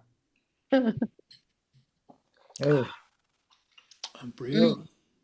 So with that, my friends, my relatives, my compadres, our summer solstice gathering has come to an end. And if you want to hang around, I'll leave the Zoom up. If you want to, if somebody needs to share, just please do. Once again, thank you all for being in attendance. Thank you all for your lives. Thank you all for reminding me and hopefully reminding yourself the wonderful power of community and the healing power of community. Thank you, Roger. thank you. Thank you, Thank you, Roger. everyone. Thank you, Thank you. Tomas. Thank you. Thanks to you all. Everybody. Thank you. Yeah. Good luck, Mark. Tomorrow. Yes. Bye. Yes. Tomorrow. Everything. Good night, everybody. Good Good night. night. Bye. Bye all. Bye-bye. There you go. Hasta la vista. I'm going to stick around for a couple minutes. Jessica, have you named the alligator? Grandfather. Ah, a good one. But there's a teenager one, and his name is Allie. Gator. Allie the gator. Well, I have Yeah, a couple people. I've been talking to ChatGPT about all these really cool shamanic African names, but I haven't What- done it yet. But What's I the know them. There's a baby that's only a foot long, and then there's a Wow. teenager, and there's a female that has a big nest, and then this grandfather that's just unbelievable. what's the medicine of an alligator? Well, they lie and wait and watch. There's some medicine around regeneration also. And I'm not sure exactly where that came from. That the alligator was my very first power animal. Yeah. It's Was one of mine, not my main one, but it's definitely one of mine. Oh, it was my first one, and for a long time, my main one. It occurred at a ayahuasca-ish experience at Burning Man, my first time going to Burning Man, where I turned into an alligator. I don't know how that happened, but it was it was Hey, sweet. we I didn't think hear I've from seen that with you Diane. before. You No. may have. Folks, we haven't heard from Diane yet. Yeah, I was just gonna Yeah, say, I'm Yeah. so Can we give confused. Diane some time here? what is What's going going on? on, Diane? I'm writing my memoir. Is getting close to completion. I'm working on the cover. The title is The Drumbeat Up River, a memoir of Africa, instinct, and the journey home. And it's been really a rich and long process. And, Chris and I are doing well. We just came home from camping in the Redwoods up at Humboldt Redwood State Park. And life is kind of simple. I'm still seeing clients a couple days a week and then writing and getting a lot of help from ChatGPT and editing and amazing suggestions and amazing reflections. Wow. And Janet has been really helpful in reading it entirely and also running by the covers that my editor has been producing, trying to work on that. So And exciting. it is exciting. Oh, It's an thrilling. inspirational story, very well written. You must all get a hold of it when it's published because it's really compelling Oh, and wonderful news. amazing, Thank as you. Diane herself is, but Yeah, it's quite a story yeah. about exactly what the title says. What is the title again? The Drumbeat Up River, a memoir of Africa, instinct, and the journey home. Beautiful. Yeah. Oh, I So like that. the Drumbeat Up River comes from an actual experience in Idaho, hearing a drumbeat up river, which wasn't from present time, Oh, and followed by meeting a Native American who came, and when I was telling him about it, it started again. And so we both had this amazing experience. And then just using that metaphor, the rhythm of my life and the pulsation of life, and tying it in with my final journey, becoming an orgonomist, which helps to restore the natural pulsation of the body and our being in our body. And so it's a metaphor that is, travels throughout the book. And instinct, and when I'm journeying, mostly relying on my instinct and synchronicities, not knowing really where I was headed, but allowing messages and synchronistic meetings to guide me to the next thing. So, uh, and the journey home is my journey to become finally a licensed psychologist, and hoping that there are some sort of metaphorical teachings that would help inspire others. But it's kind of like a bucket list. It's something I have felt compelled to do. So I arranged my life, cut back on my practice, and signed up for a program that helps consult and writing, and uh, got myself organized. And I've been writing it seriously since March of 2025 of last year. And it's getting to the point where it's almost ready to go to the editor and get some That's final. wonderful. Yeah. Incredible. Really Good for thrilling. you. And Congratulations. how many countries in Africa were you in? 9 or so. It was 2 years, right? It was 2 years altogether. Algeria, Tunisia, Libya, Egypt, the Sudan, Ethiopia, Kenya, Wow. Tanzania. So that's 8. Wow. Yeah. Oh, wonderful, Diane. So Backpacking, hitchhiking. Riding on the top of a moving train. Riding on the top of a train, and Wow. a narrow gauge wooden train riding through the Sahara in the Sudan on top of the train because it was With a too group of crowded. men. All time with men. Yeah. Wow. They Wow. Yeah. order And that was around. Yeah. a lot of the Oh. struggle, going through some very misogynistic countries and trying to find my own Wow. empowerment through that. And then meeting an Egyptian in Libya who gave me the feminine mystique and opened my eyes to feminism Wow. for the first time Wow. in 1972. So, Wow. Germany. This was a guy who gave it to you? yeah, he was an Egyptian engineer who had been hired by Libya to work on the oil Wow. refineries deep in the Sahara, and he was on leave, and we met him at the embassy in Tripoli, the Egyptian embassy, and he invited us to his home, and so we stayed with him for a few days and had wonderful conversation and showers and slept in a bed and went to visit some Roman ruins, and yeah, and he gave me this book. Oh, Oh, amazing. wow. Well, you've got a lot of material for a book. Yeah. Well, What a life. I actually have to get over to Olga's. I did want to, and I can leave this up if you guys want to continue to chat, and I don't mean to interrupt. Um, um, I did want to mention one thing along the same line as um, Diane's.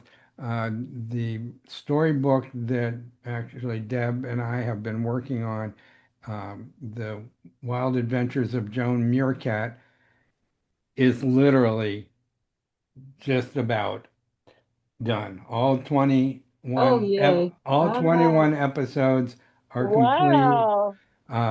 Where I'm going to start putting links to the book, individual chapters up on Wakan Talking. It Wow. includes an audio Oh, file, so you can oh, listen and read at the same time if you want. oh. I invite you to comment.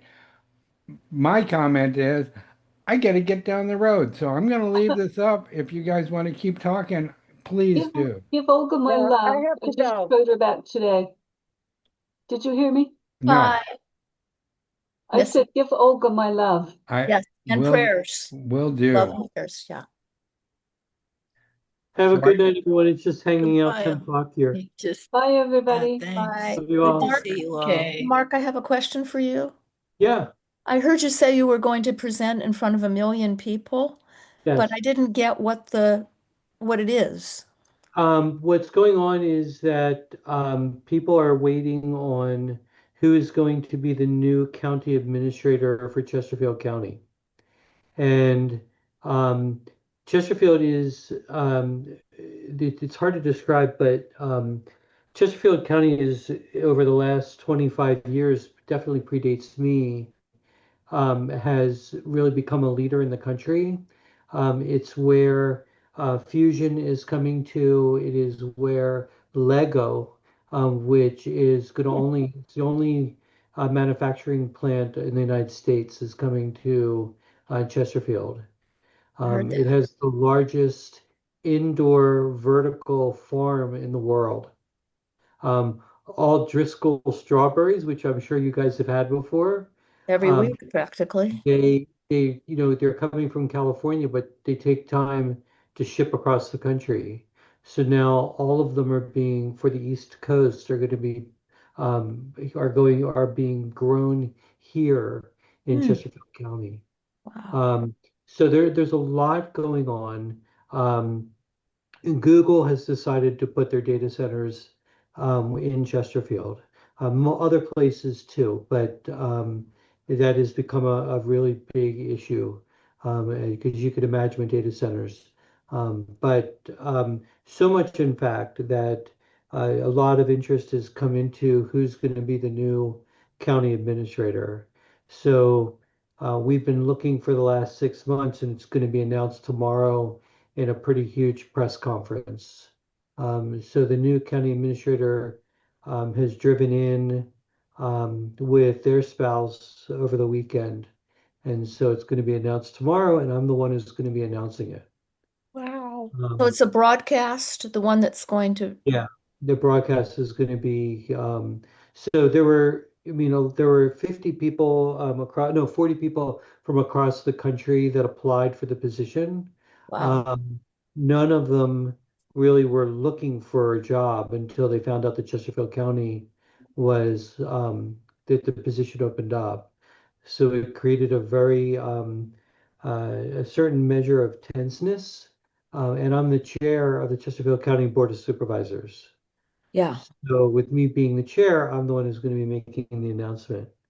Um, Okay. so it's, I'm used to being mic'd up with three microphones and for local, but not for national. So it'll be really interesting to see how this whole thing plays out tomorrow. Um, and so it'll be interesting to see where I end up. And so my speeches are often written for me at this point. I when I speak, so I got my speech on Friday, and I did some editing of it today. So it's printed out, sitting on the dining room table, and so it's going to be on the historic um, uh, courthouse, the historic courthouse, tomorrow at noon is where it's going to all be. So thank you for the question. And Uh, prayers for a completely successful event and visioning you just, speaking as well as you do to groups, just to be a few Thank you. more people listening in. And you're going to do great. Thank you. I Yeah, appreciate that. good luck, Mark. Yeah, It's we're been a rooting for you. weird time for the last. It's been hard on me and Jen and on the girls because I'm not around and I'm traveling all over the place, and it's been a wild ride. And sometimes Jen forgets because because she's home all day, but whenever I go out into the community, I can't walk anywhere. I mean, it's just, and not always is it good. I was at Trader Joe's, and someone was videotaping me and blaming me for the fact that he lost custody of his children. I Mm. mean, it's that kind of craziness, or people posting things on Facebook and on social media that are just straight out lies. And so there is the shadow and there is the gentleness. I went on a run, um, and this is kind of Diane speaking to your writing, is that I wrote a book of poetry and my artwork 24 years ago. And when you put it in writing, it's just like a photograph. It's a moment in time that you're able to look back on and know that's where your head was at that time. And so I'm really excited for you. Um, when it gets published, then it really does take on a life of its own. And I've found that with my poetry book. Um, and so um, I'm very excited for you. It's such a wonderful accomplishment to do. And it's so when I give out my book all the time, and when I'm speaking to the medicine work, which I was speaking about in the book, in the poem 24 years ago, or um, the state of the country, or those kind of things, it gels up very quickly. So I was out on a run yesterday and we're talking, and I gave him a copy of my book as he was speaking about something, just the frustration. He's from Ireland, and just the frustration, how disappointed he is in America right now. Yeah. Ditto. Yeah. Well, Yeah, it but thank sounds you. like that what you're doing and what Chesterfield County is doing is perhaps moving us forward. Yes, I'm excited because Chesterfield County used to be a very conservative place, and the person that we're hiring is someone who is black and gay, Whoa. and that is going to come out, no pun intended, in the news tomorrow. And we're gonna, I mean, as the chair, I have two Republicans and three Democrats. I got to be honest with you, my most challenging person is a Democrat, because sometimes the shadow side it comes out when you're on the fringes, and she is so much on the fringe that she's just chaos. And so I get along best with the other four, two of which is Republicans. And, you know, and they were all on board with who we were hiring, 100% on board. And so it's going to have an impact on who we're hiring and how amazing he's going to be. And we're going to bring Chesterfield County. It's going to be a tectonic shift tomorrow, and for the whole region. So it's exciting. I It's really, guess. Wow. Yeah. All right. That's impressive. Well, good luck with all that. yeah, it's like let's move everything forward. Yeah. Yeah. And it's nice because I have access to people, and that's I regularly text back and forth between me and Abigail Spanberger. Ah. Uh, And so Abby and I, we just saw we're going to see each other. I just saw each other last week. With the data centers, I have, I don't know if you know the name Ruth Porat, but she's the CIO and CEO of Alphabet of Google. Oh.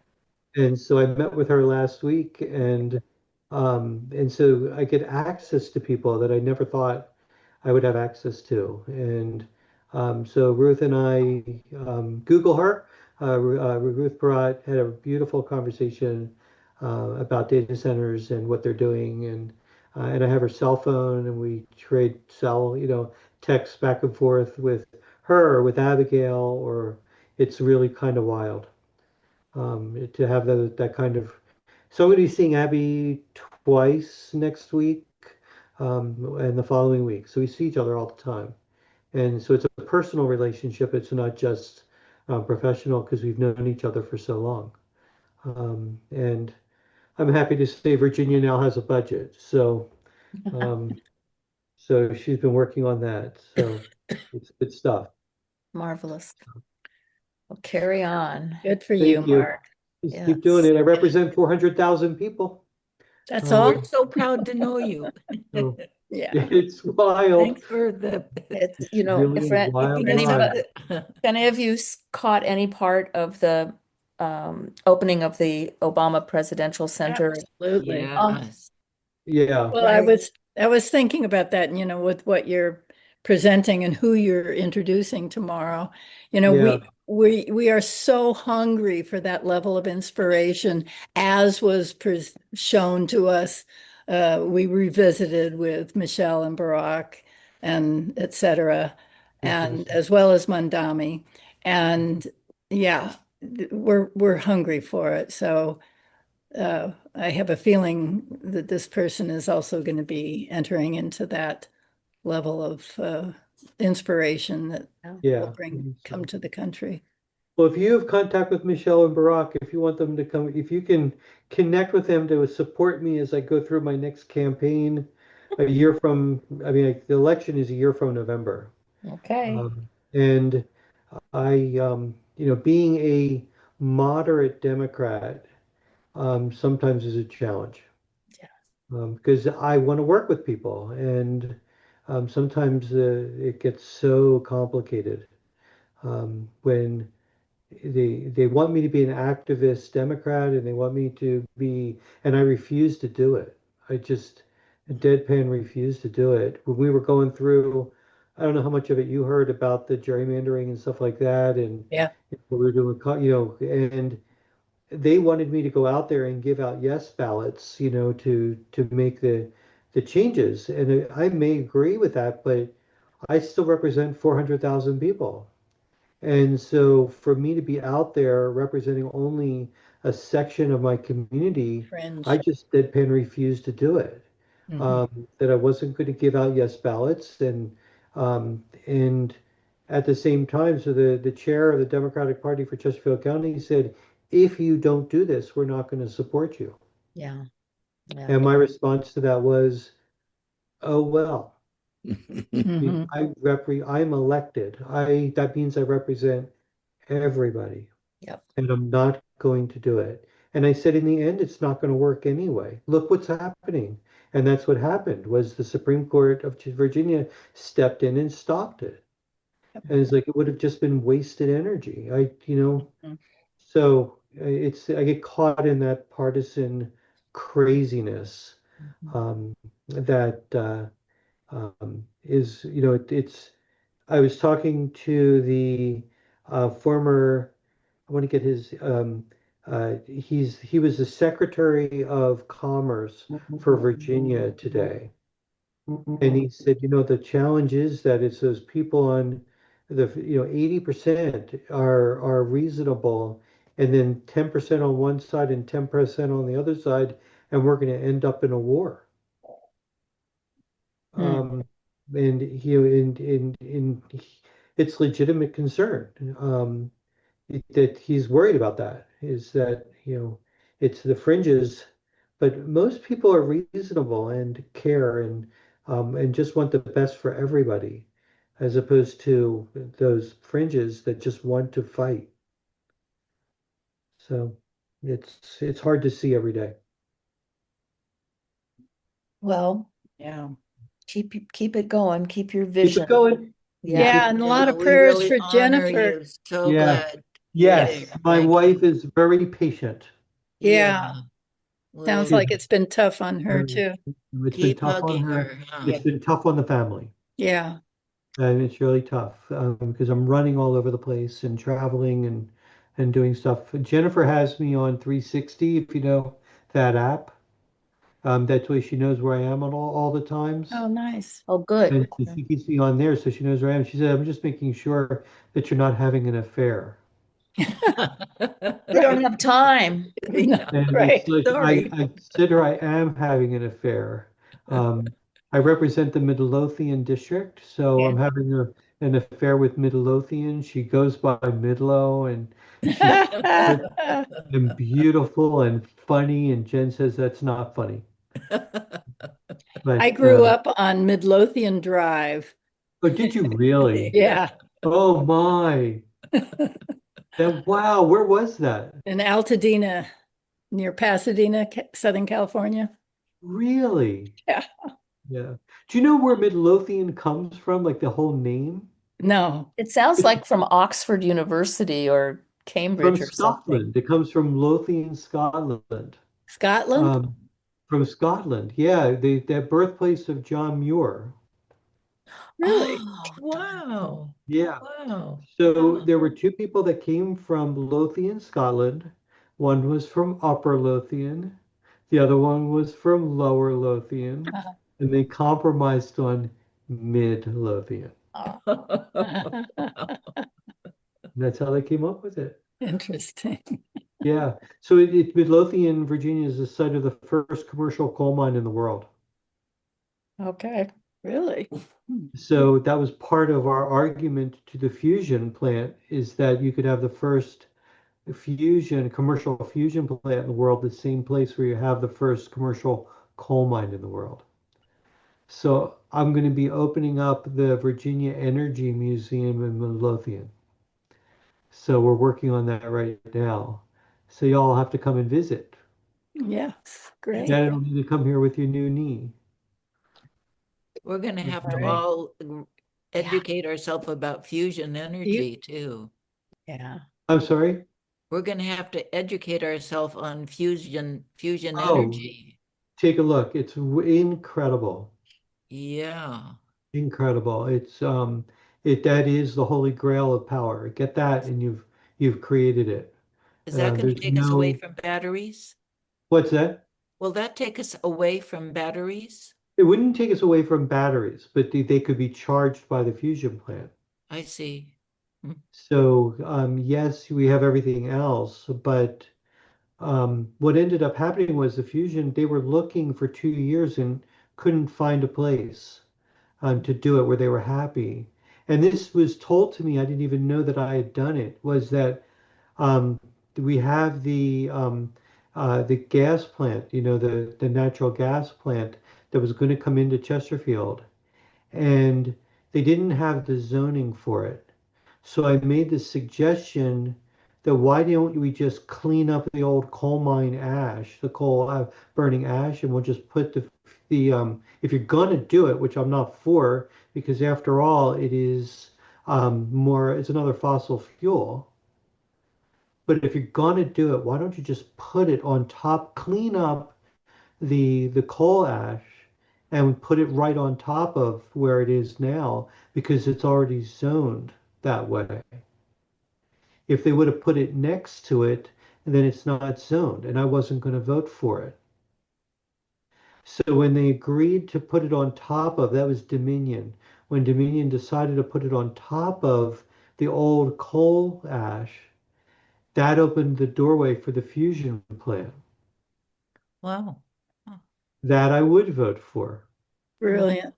oh, So I didn't even know that a conversation I had over dinner one night brought the fusion plant to Chesterfield. Wow. I amazing. didn't even know that it was Dominion a year later that said, you realize, Mark, that conversation changed the world. Whoa. Amazing. It's like what we never underestimate a conversation. Right. Your your book could change the world. You just don't That's right. know. That's right. And And so then what was the fusion plant that you went and visited, or what was that? what happened was that MIT figured out about 3 years ago the way to make to when you heat up plasma, if you can get it hot enough, then it will create steam, which would then run a turbine. The trick was, could they get more power out than what they were putting in? And what they figured out was that through the use of superconducting magnets, that they could do it. So they were able to keep it going for 11 seconds. That's it. But it was the first, because tokamak has been around for a long time, but they've never been able to do it in a way where they were able to prove the concept. So these are physicists at MIT that were able to prove the concept. When they proved the concept, then what they were able to do was now they're able to scale it. So what they're calling it Spark. So in Devens, Massachusetts, Commonwealth Fusion Systems, they were able to create magnets that are so strong that they could pick up an aircraft carrier. And so what they're Well, doing is that they are making these pancakes of magnets and laying them on top of each other. And so they've now been able to, they're creating it now, and then they're going to put like a clamshell around it to heat it up so much that they'll be able to create this superconducting heat that's going to mirror the sun. So it's going to be that hot, and when it gets that hot, then they're able to create steam and they're going to be able to run a turbine. So the one in Spark that is going to be in Devon is not going to be a power plant. It's just a proof of concept.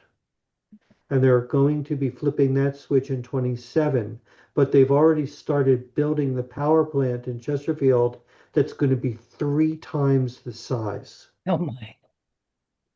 So Is it once they've safe? done it, it's safe, 100% safe. It's not even considered like a power plant. It's considered um, a medical, um, it's considered like a medical, like MRI Yeah. or something like that. It's medical equipment.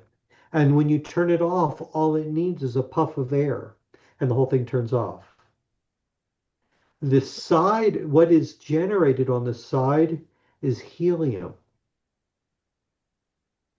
but not enough helium to even blow up a balloon. Oh. And the fuel that they're going to be using, the element that they're using, it starts with a T, I don't remember what it's called, but the element is one that'll fit inside a um, like a truck, like an 18-wheeler truck, and that's good for 25 years. Is it titanium? No, it's not titanium. Okay. It's some other element like tritium or something. Oh, It's something like that. Um, and so by using that, they're able to create fusion. But it's not like fission where you have something radioactive on the side. yeah. It's something that's 100% safe. And the They sun, just have never steam been in the able to figure sun. it out until now. Wow. So they're Wow. thinking 2033 to 2035, which isn't that far. Mm. And they will have the first one up. And every time they create a new pancake of the magnet, they're able to do it quicker. So they figure it out and now they're able to automate it. And it's all being done by robots and it's just unbelievable. We walked through the, not allowed to take any pictures because the key um, competition is out of China. Mm. Uh-huh. China has not been able to duplicate yet what they were able to do at MIT. Mm. So they're not there. They aren't able to figure it out and that reaction that's happening. Mm. So, and they love the fact that they can keep it Commonwealth Fusion Systems because we're a Commonwealth in Virginia also. Yes. So Massachusetts is a Commonwealth, we're a Commonwealth, Pennsylvania is. But they're excited they don't even have to change the name. Uh-huh. So totally look it up. It's unbelievable. And if they can make it happen, it literally will change the world. Okay, so what should we look up? Commonwealth Fusion Systems.